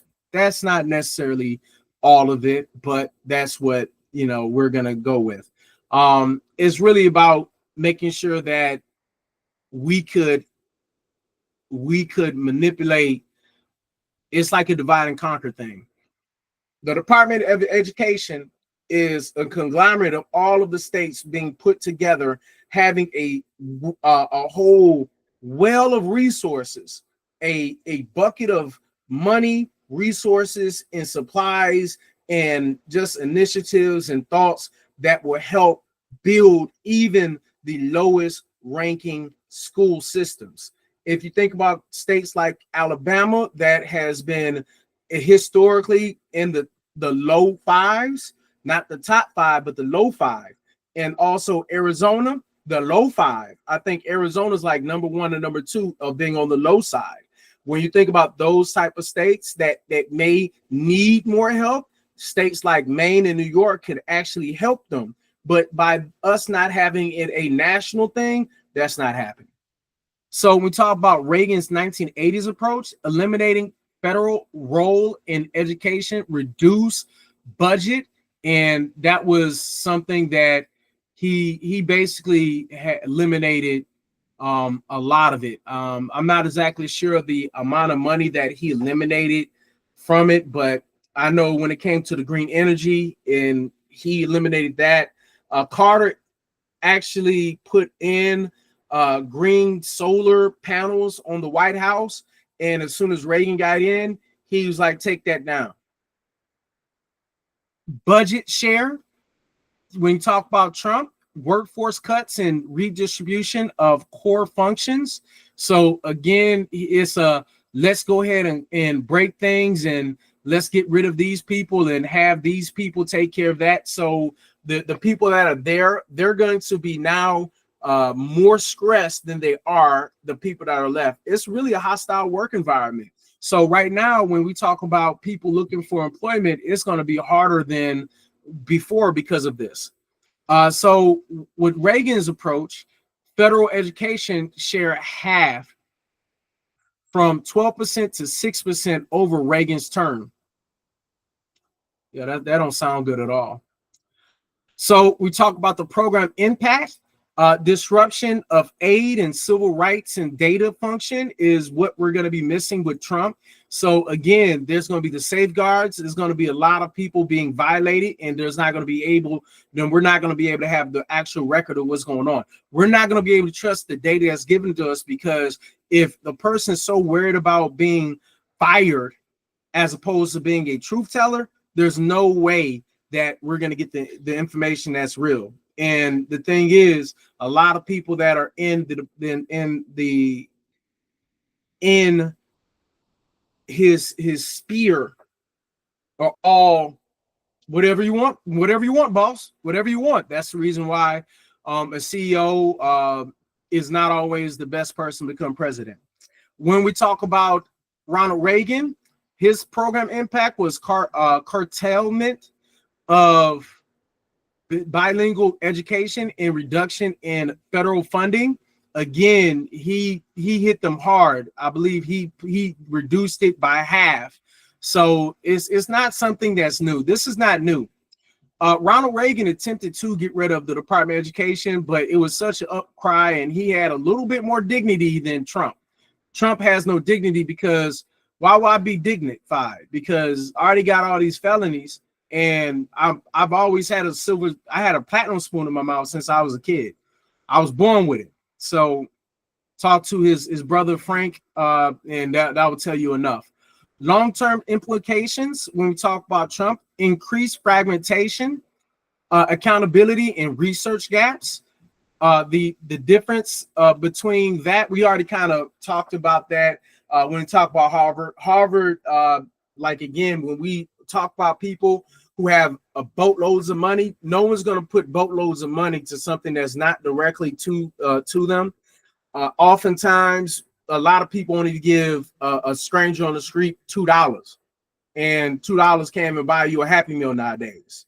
So that just lets you know that if the regular person won't buy a person like a $3-4 meal, what say he that somebody will spend $5 to $10 to $20 million for something that they might not see until 20 years from now, because all of the research and stuff that goes on. We're gonna fall behind China. We are definitely gonna fall behind China with this mentality.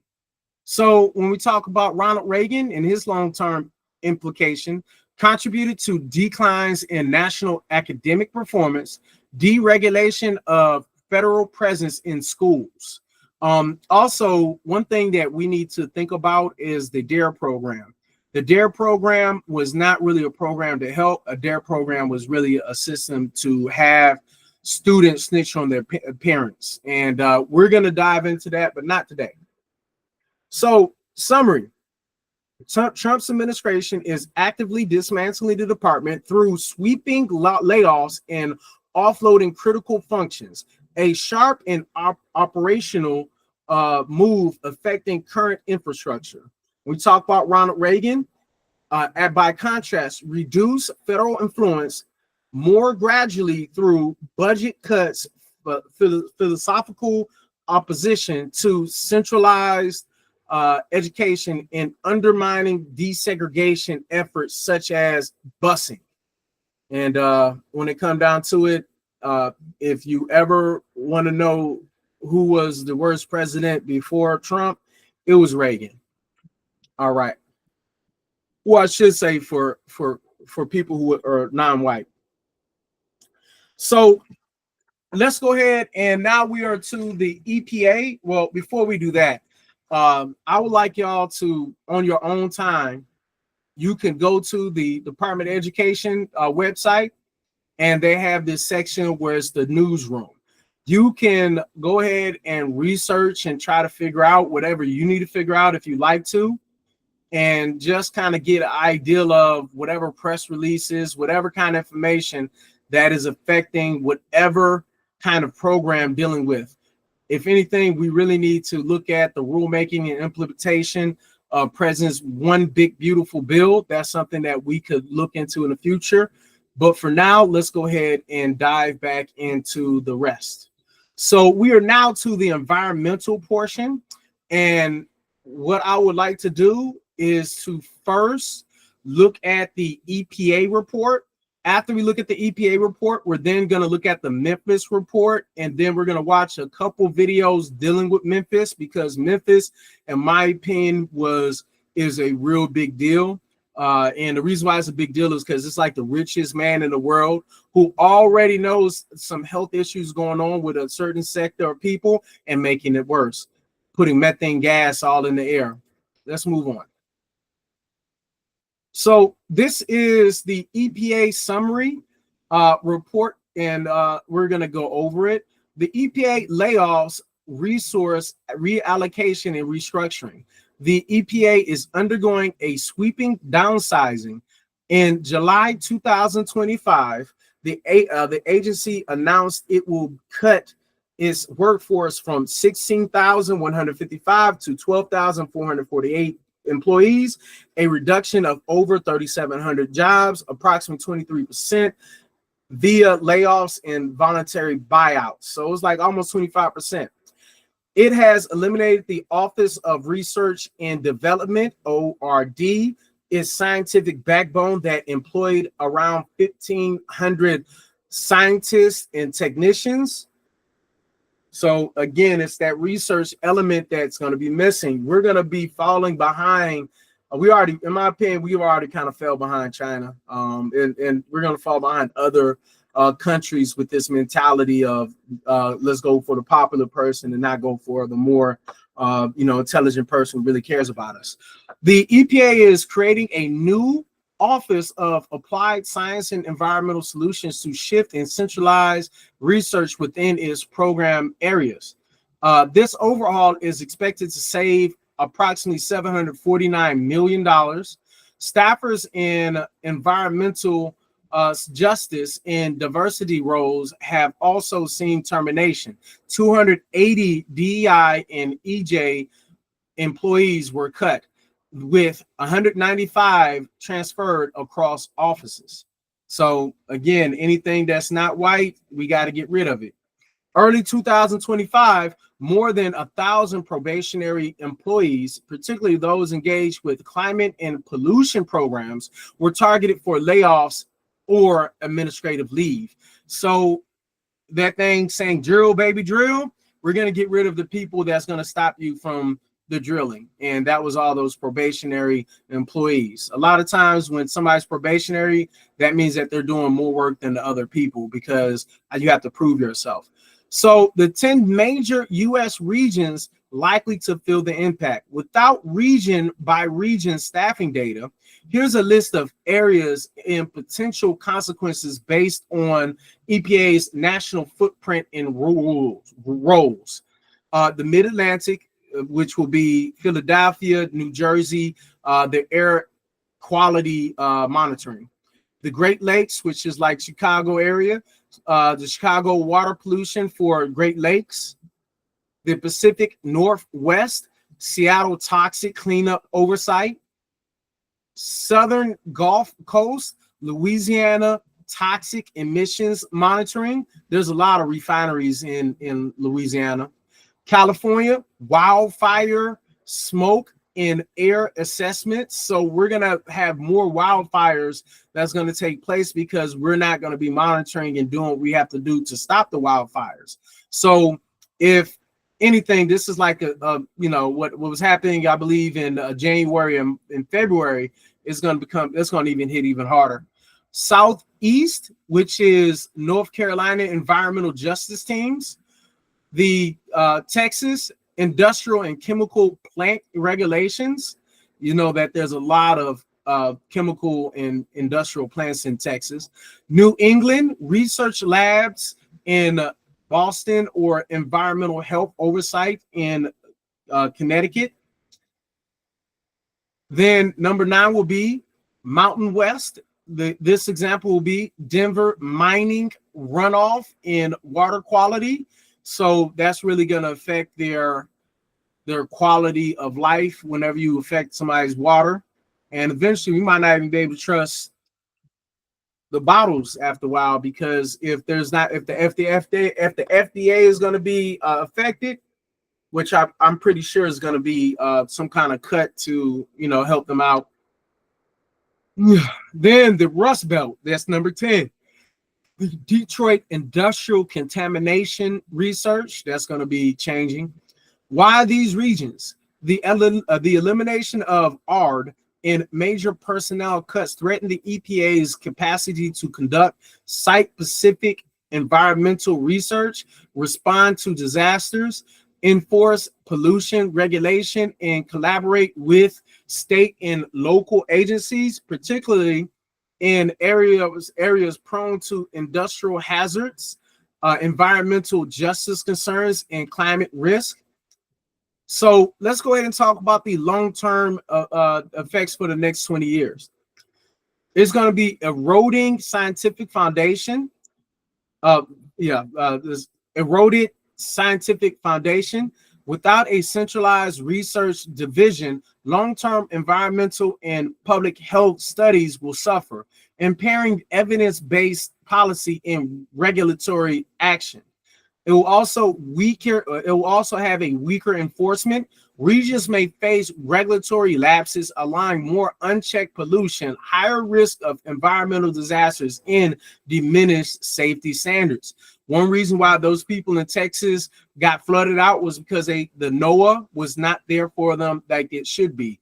And then there actually were some talks of something could potentially happen, but it was not respected. But at the same time, what can you do when people rather look at the Bible only and use that as their guide to determine about everything, and say the sciences are evil and the science is the devil, and whatever else kind of propaganda that's been pushed out there. Environmental justice setbacks, communities around disproportionately affected, such as low income or industrial adjacent neighborhoods, may see even less support or enforcement. The next one will be public health impacts. Expect potential increases in air or waterborne illness due to reduced oversight, testing, and early warning science. That's something that's real. Because a lot of times, something that's happening, like don't jump into the lake or the river because there's flesh-eating bacteria. Next one will be climate resilience gaps. Critical adaptation data for rising seas, wildfires, or extreme weather may be delayed or missing entirely, undermining national preparedness. So that concludes that. And what I'm gonna do is I'm gonna do a little bit different, and we're gonna jump into the videos first, and then we're going to let's do the videos first.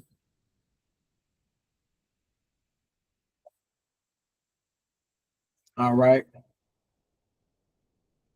After we do the videos, then we're gonna talk about Memphis and the health issues they got. Is going to make more sense doing that. Local residents in this Memphis neighborhood are currently battling the world's richest man and his AI business. Grok, that AI feature that's always lurking in the background when you're on X? It requires massive computer processing power to train it. This is the Colossus plant. But not everyone is excited to have it as their new neighbor. Give us the strength to fight on, God.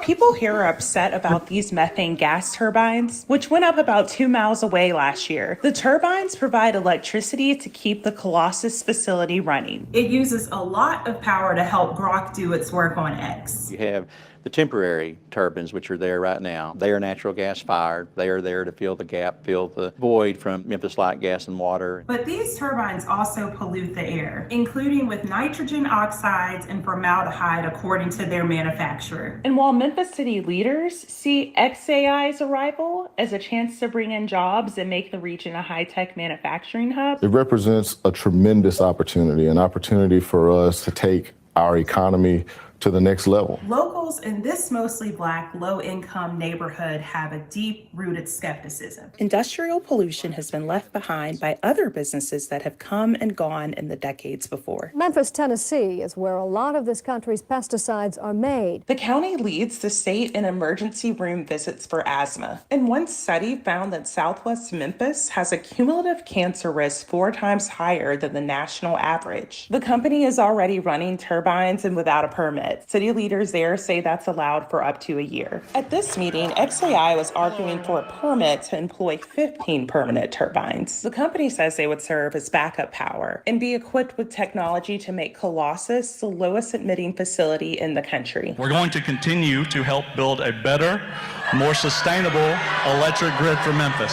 XAI has also vowed to stay below legal limits on pollutants, defended its process, and said its tax revenue would support vital programs and services in the area. One professor projected that XAI's 15 turbines would be unlikely to threaten local air quality, but the analysis was based on data from XAI, not independent air monitoring. Mayor Young recently said he planned to implement air monitoring in the coming months. And the Chamber of Commerce said XAI wouldn't be using gas turbines at another new site nearby. But some people tell me that the existing pollution here is already too big of a problem. I can't breathe at home. It smells like gas outside. And they won't celebrate until they see all of the turbines removed.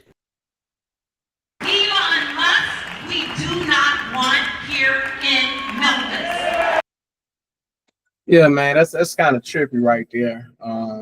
With all those turbines, 15 of them, producing all the methane and all the poisonous air, and no one's really caring about it unless you live in Memphis. We need to talk about it, and we need to let others know about it. It shouldn't be one of those things where we're just acting like just because we're going through something, others are now going through worse. So we need to go and really help defend Memphis. This is a public hearing for the air permit being considered for the XAI facility. See, I got asthma. My mama got asthma. My grandma at home, 87 years old, got asthma, and she never had it before. I can't breathe at home. It smells like gas outside. We've shown up here today because we're tired of going in and out of hospitals, going in and out of funeral homes. We've been paying taxes and we've been dying, and what we're saying is that stops now. I'm going to invite a representative up from the applicant XAI, Mr. Brent Mayo, to come up and have a few words with the community. Hello. XAI is committed to meeting the highest standard of emissions. XAI is going above and beyond the required emission control required.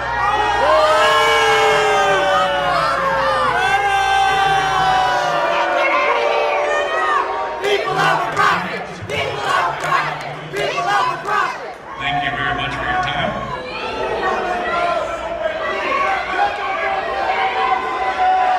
Wyeth is one of the most populated high schools in Memphis. Over 2,000 students in that building. And to build something that close to those kids, I'd be ashamed of myself. Because they're nothing but some wire. We here because we need business. The government and health department to protect our lawn, and not one day they went to XAI to see that they had 35 gas turbines operating and polluting our air. We need to drug clean air, and our lungs are not for sale to Elon Musk or XAI or anybody else. Our lives are not for sale. We deserve clean air. We deserve to be able to live in our communities. We don't are telling the truth. The truth is that XAI, who just ran up out of here, they have no controls that prevent air pollution or decrease air pollution in their factories. None. That's the truth. Do the right thing. Deny this permit. Elon Musk, we can't say it any plainer. We do not want him in Memphis. He said it. That we do But I put not out a want couple him in tweets that I got attacked on Twitter. People just, man, you're killing kids in South Memphis. I thought you Right. cared about the city. It's like there's so much misinformation about what XAI is doing in the city. Yes, I love AI. When I first hit it, I saw this as a way to level the playing field for Black and brown children. Love it or hate it, it's here.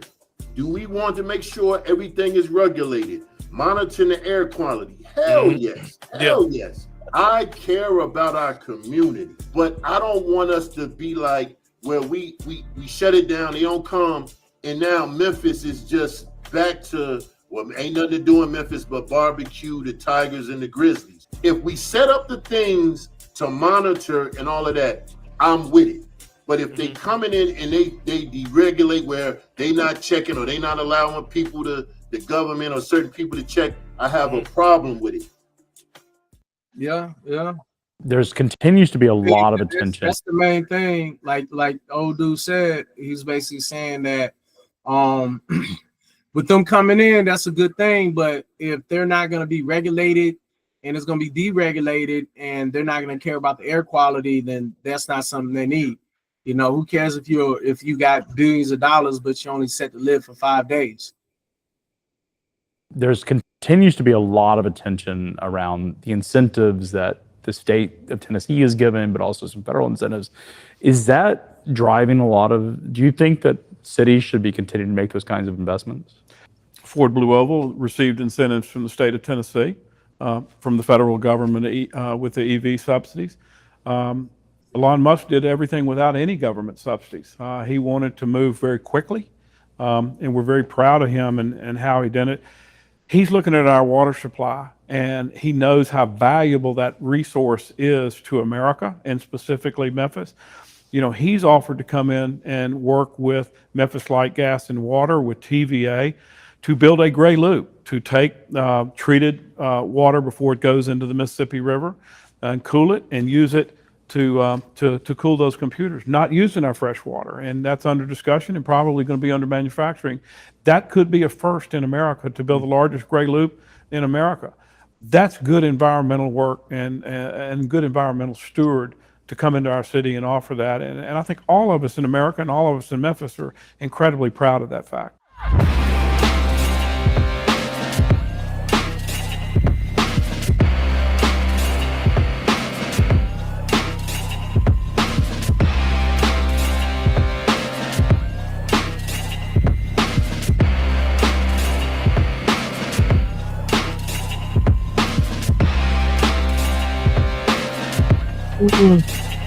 All right.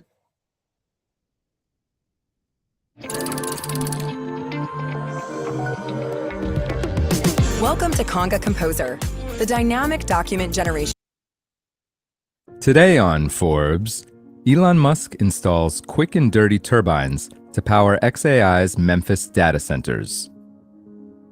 When Memphis, Tennessee's grid couldn't provide all the electricity needed to power XAI's new Colossus data center, the Elon Musk-led artificial intelligence company turned to a quick and dirty solution: mobile natural gas turbines. These power plants on wheels are usually a last resort during emergencies, not a permanent solution. For example, they were crucial in restoring power in Puerto Rico after Hurricane Maria left the island in ruins. But data centers around the country have started to use them as a stopgap solution. There are at least 4 at the XAI site, possibly more, churning out not only electricity, but pollutants like nitrous oxide and formaldehyde.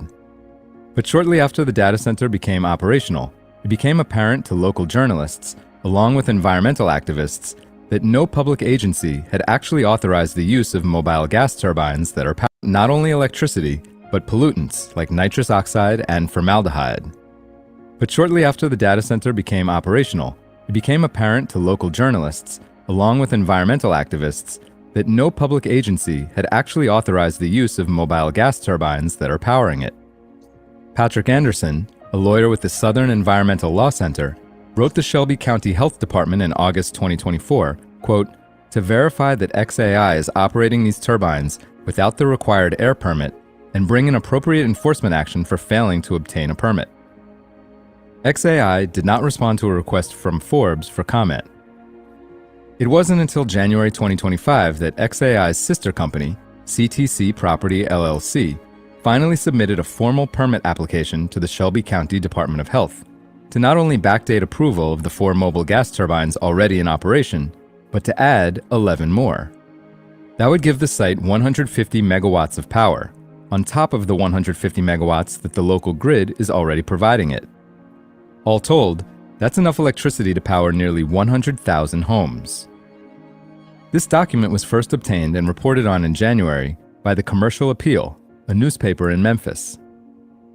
While mobile turbines are cheap and easy to deploy compared to conventional natural gas-based stationary power plants, which can take years to build, they are considerably less energy efficient, sometimes by as much as 50%. They're also much dirtier, emitting significantly more pollutants per unit of energy generated. Daniel Cohen, a professor of civil and environmental engineering at Rice University, told Forbes, quote, "It's very much a quick and dirty approach that's very wasteful, financially and environmentally. It's far more expensive to run your own gas generator than it is to buy electricity off the grid." But for AI companies in the growth at any cost phase of a transformative industry, mobile gas turbines are an easy stopgap for delivering the additional energy their proliferating new data centers require at a time when energy firms and stationary gas turbine manufacturers are backlogged to the point of near crisis. Tech firms don't even need to buy them. Companies like Solaris Energy Infrastructure and APR Energy rent them out for years on end, and they're cashing in on exploding demand.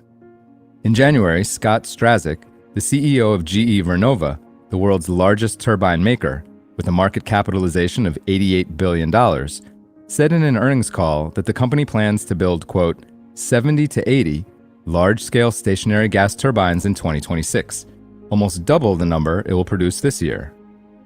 As easy as they might be to get up and running, in large enough numbers, mobile gas turbines are subject to stringent emission standards, particularly in areas that are already environmentally stressed, like the area in which XAI's data center is nestled. Despite this, the Shelby County Health Department told Forbes in a statement that, quote, there is no set timeline for approval of the mobile turbines at the XAI site. According to its application, XAI's sister company CTC Property claims that its proposed 15 mobile gas turbines would emit 9.79, or just under 10 tons of formaldehyde per year, a critical limit. Once any site crosses 10 tons per year, the EPA designates it as a, quote, major source of pollution under the Clean Air Act, triggering more regulation and monitoring, in part because formaldehyde is known to cause cancer. Currently, CTC's application states the site is a, quote, minor source. For full coverage, check out Sarus Farivar's piece on Forbes.com. This is Kieran Meadows from Forbes. Thanks for tuning in.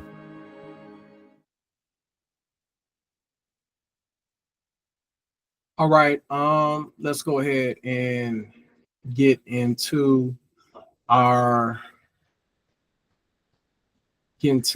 document that we are supposed to be looking at. So give me 2 seconds. All right. So the key health issues in Memphis, Tennessee. One would be elevated heart disease mortality. Heart disease is leading cause of death in Shelby County. African Americans in the region die from heart disease at a rate of 1.6 times higher than white residents.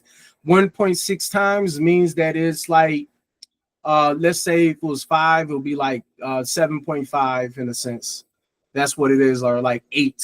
Instead of 5, it would be 8. So every let's say it's five white individuals, white residents, then that means that 8 black residents are gonna die off of it. Is more than, yeah, that's a big disparity. The chronic disease disparity in obesity. Memphis ranks among the highest U.S. cities for obesity prevalence, especially within the African American population. Conditions like hypertension and diabetes are disproportionately common, often poorly managed due to delayed diagnosis and limited access to care.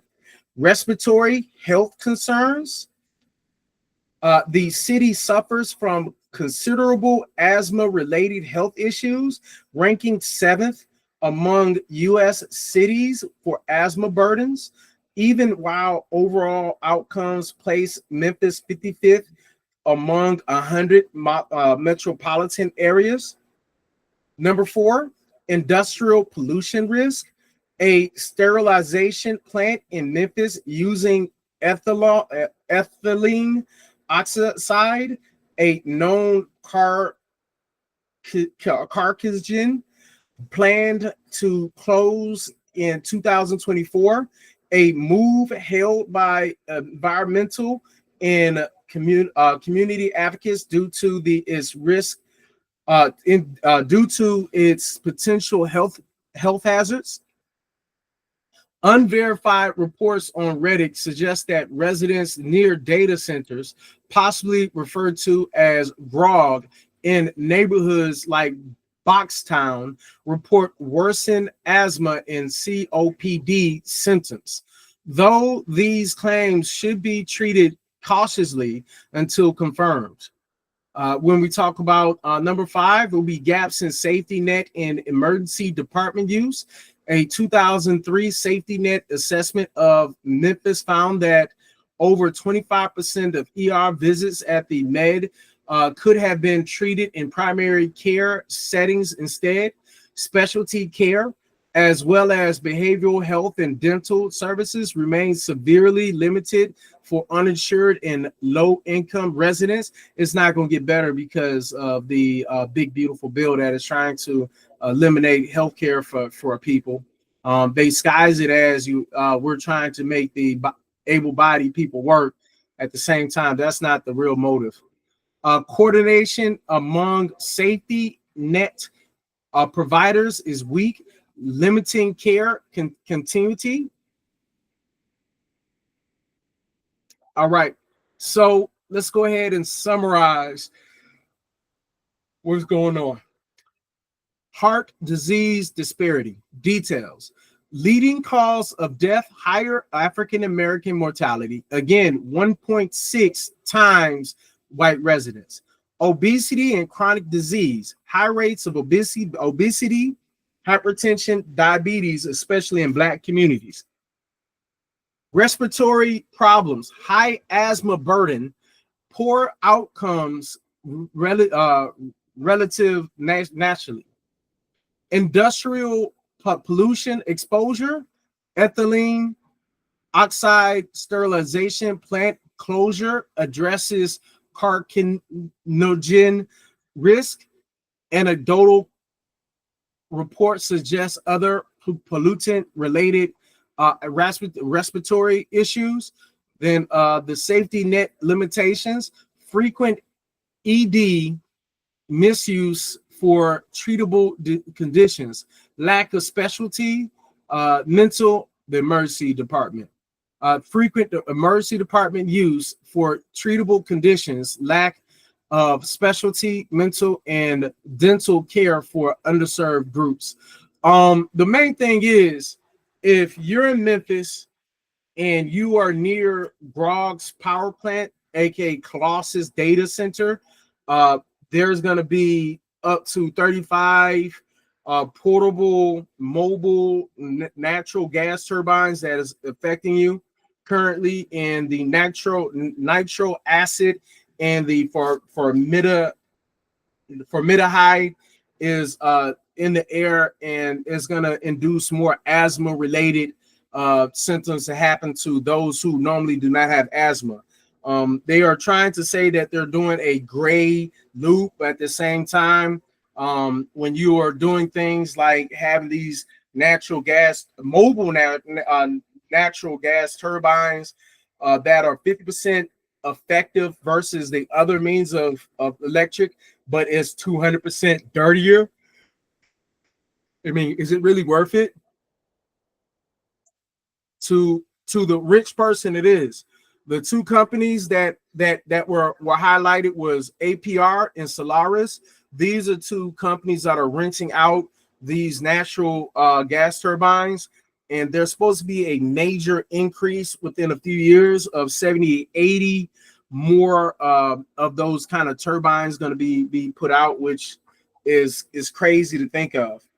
All I'm saying is we need to be making our way to Memphis, Tennessee, and to let those people know that we have their back, even though right now it's kind of hard, and it's hard for everyone. It's hard for everyone around. So with that being said, we're going to then dive into the executive order watch.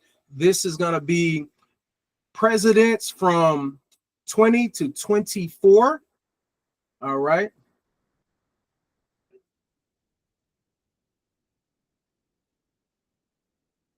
And then congressman. He believed in education and equal rights. All right now, people. It's your guy, E. Millions Williams, and you already know what time it is. History doesn't sleep, and neither do we. Today, we're turning the time machine back to the year 1881. That's right, 1881, baby. Now, hold up, before you say it. Yes, I know President Joe Biden wasn't around back then, but today, we're going to check in on Joe Biden in 1881, because we're bringing the spirit of leadership across the centuries. We're talking about the era of President James A. Garfield, civil service reform, steam trains, and strong speeches, and we're asking, what would a president like Joe Biden have said if he had to step into that world? Because history ain't just about names and dates, it's about lessons. It's about voices echoing from the past, reminding us who we are and what we stand for.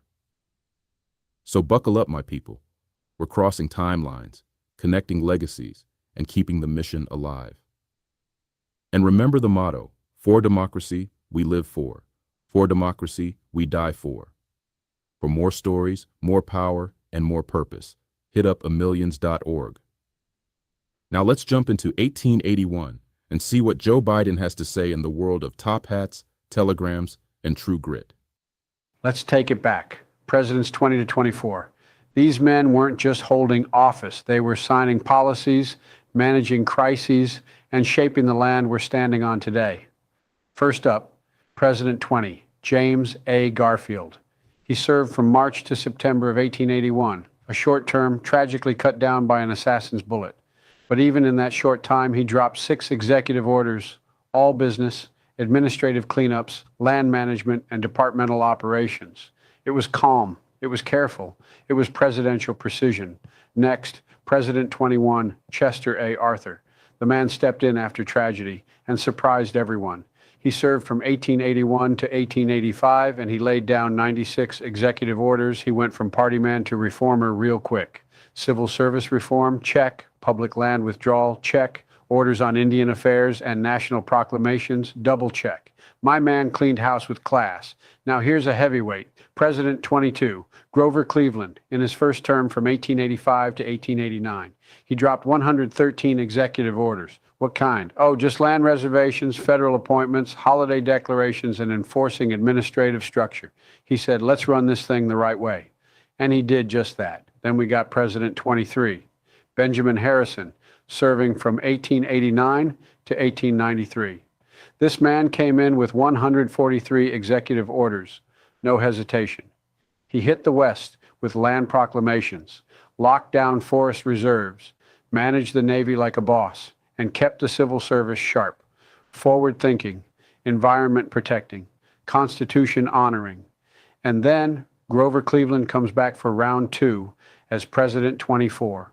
From 1893 to 1897, the man signs off on 140 executive orders in his second go-round. He stayed focused, withdrawing land from greedy hands, protecting the gold reserves, and stepping in during major labor disputes. You thought he was done? Nah, he came back with purpose. Every one of these leaders used the power of the pen, not for show, but to move the nation. They managed the land, the people, the system, and kept democracy breathing. Because as we say, for democracy we live for democracy we die for. Want to dig deeper? Go hit up amillions.org, learn the names, read the orders, respect the legacy. I'm E. Millions Williams, signing off, but not for long. Next time, we're rolling through Presidents 25 to 29, more moves, more stories, more truth. Stay sharp, stay free, stay with me.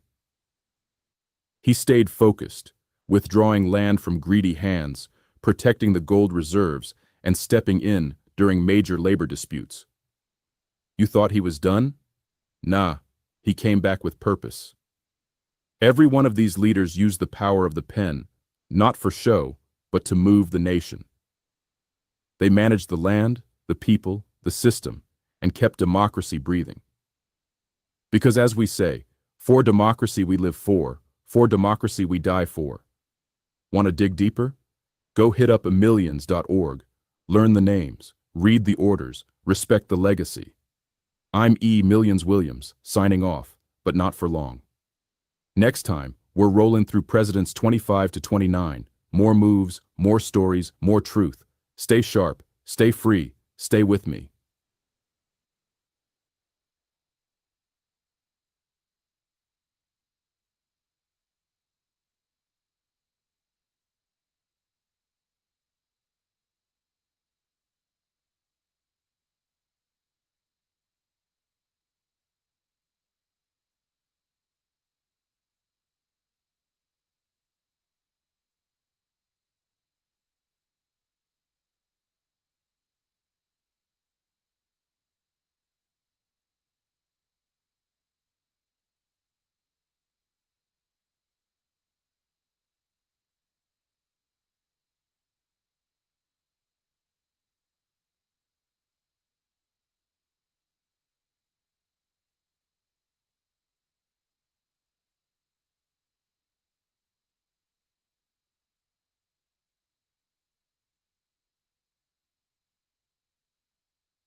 Folks, I want to take just a moment to talk about a man who embodied the spirit of public service and gave everything he had to this great nation, President James A. Garfield, our 20th president.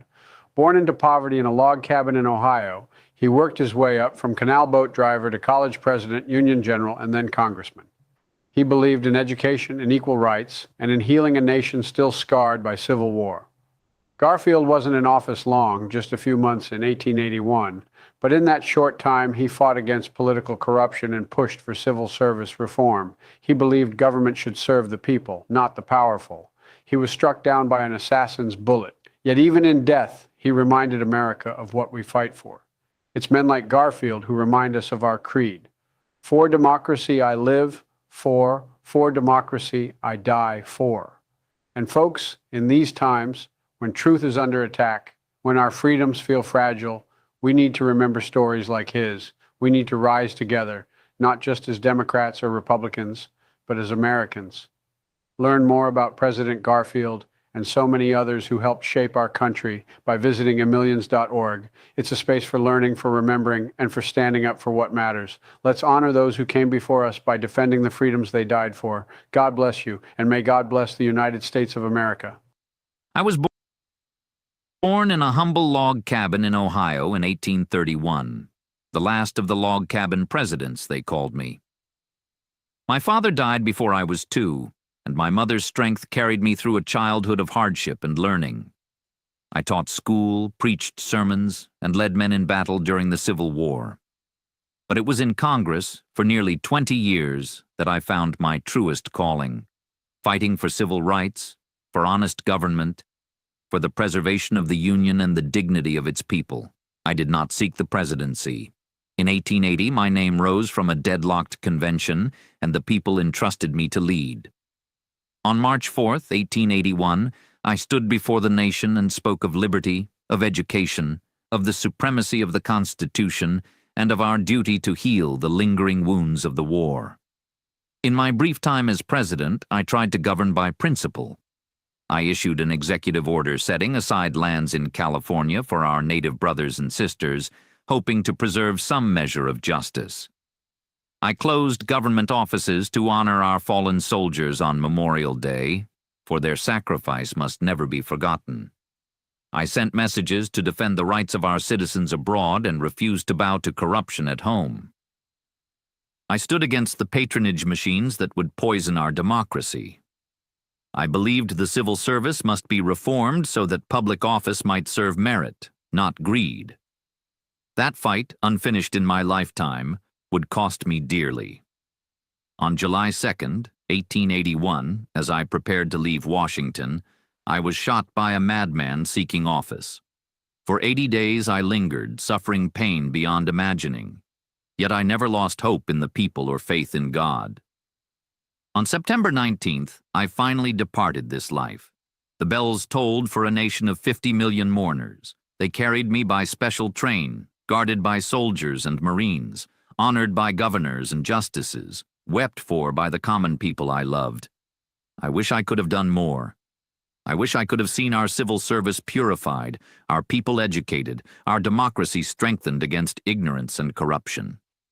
But if my death awakened the nation to that need, then I did not die in vain. Remember me not for how I fell, but for what I stood for. That every citizen must be equal before the law.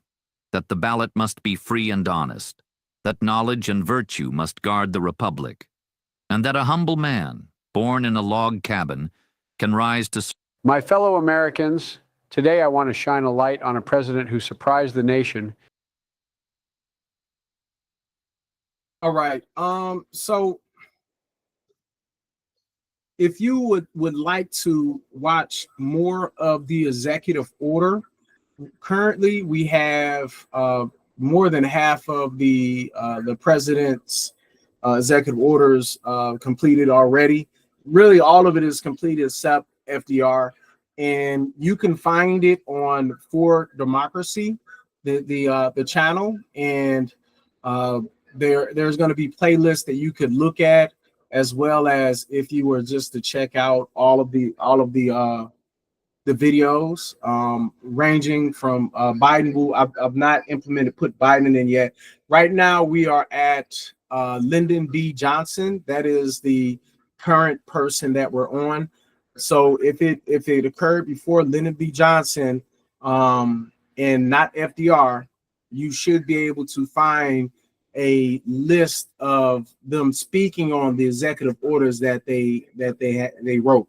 Now, the thing about the executive orders, anytime before 1947, it was not an accurate list of all of the orders found on the Federal Register. After 1946, that's when FDR was around. I think, 1946, that's when FDR, or maybe not FDR. I'm thinking of 1937, 1936. That's the year I'm thinking of. That's when the registry really took place. Before then, they didn't keep record like they did now. So I'm really happy that I've completed it. And now that we've completed the majority of it, all it is about is uploading it and then having more comparisons. Eventually, we're going to then have different presidents debate each other in history, where we're going to have Lincoln debate Woodrow Wilson, that type of thing, and have them have their own emotional inputs, and it's going to be interesting to say the least. But for right now,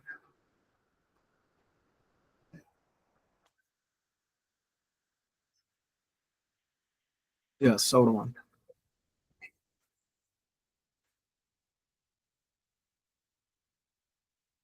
Yes, but for now, if you put in for democracy, make it a point to like, follow, and everything. Misspelled it.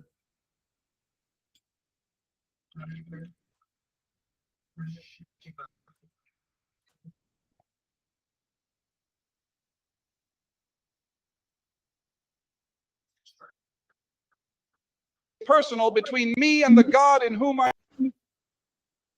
All right. So you could find all of the mandate information as far as Project 2025 and understand every chapter and try to understand how really President Trump has implemented it. And he really has done more with the big, beautiful bill, which we are going to have to go over eventually.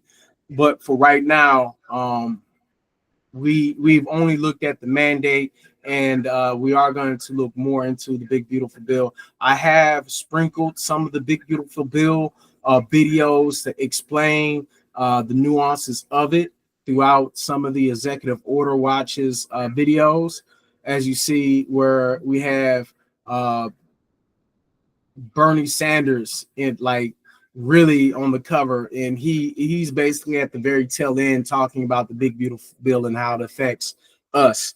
It's like 15-minute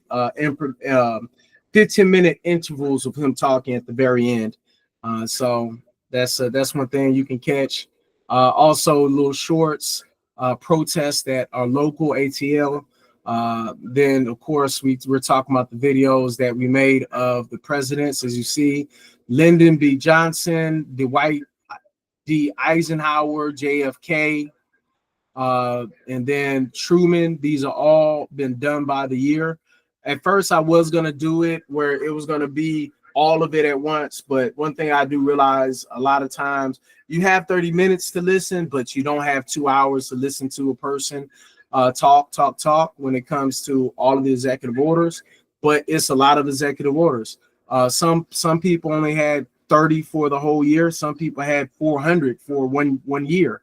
So if you have 400 in 1 year, or just some crazy number, yeah, it's going to be long. So with that being said, if you want to learn more about how to defend yourself, you can always go to emillions.org. And at emillions.org, what we have, if you'd like to have a workshop be done, we can do that. Of course, the mandate studies, and then you can also look at the executive order watch, where it actually lists the executive orders for the presidents. We are going to be putting more of that in there, and continually update it as we go.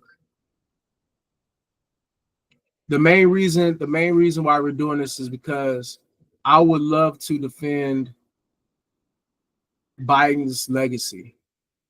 And that's the reason why we're here. Because if there's no truth tellers and people who are brave enough to speak on it, then we're not going to be in a good place years to come. It's going to be another Reagan thing going on, and it's not going to be good. So we talk about the things that have been rescinded from Biden.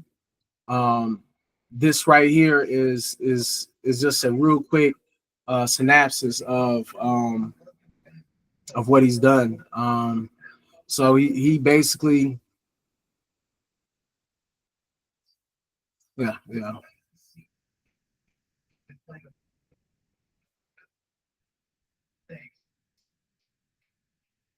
Okay, so yeah, it's a video of how it went.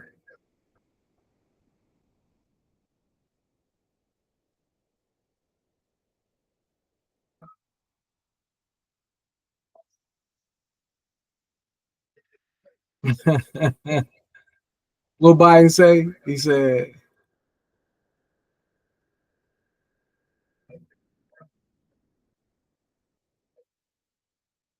yeah. All right. So we're gonna conclude for the day. And again, this has been a pleasure trying to defend democracy. And like we say, for democracy we live, for democracy we fight, and for the democracy we die for. All right. Until next time. Keep watching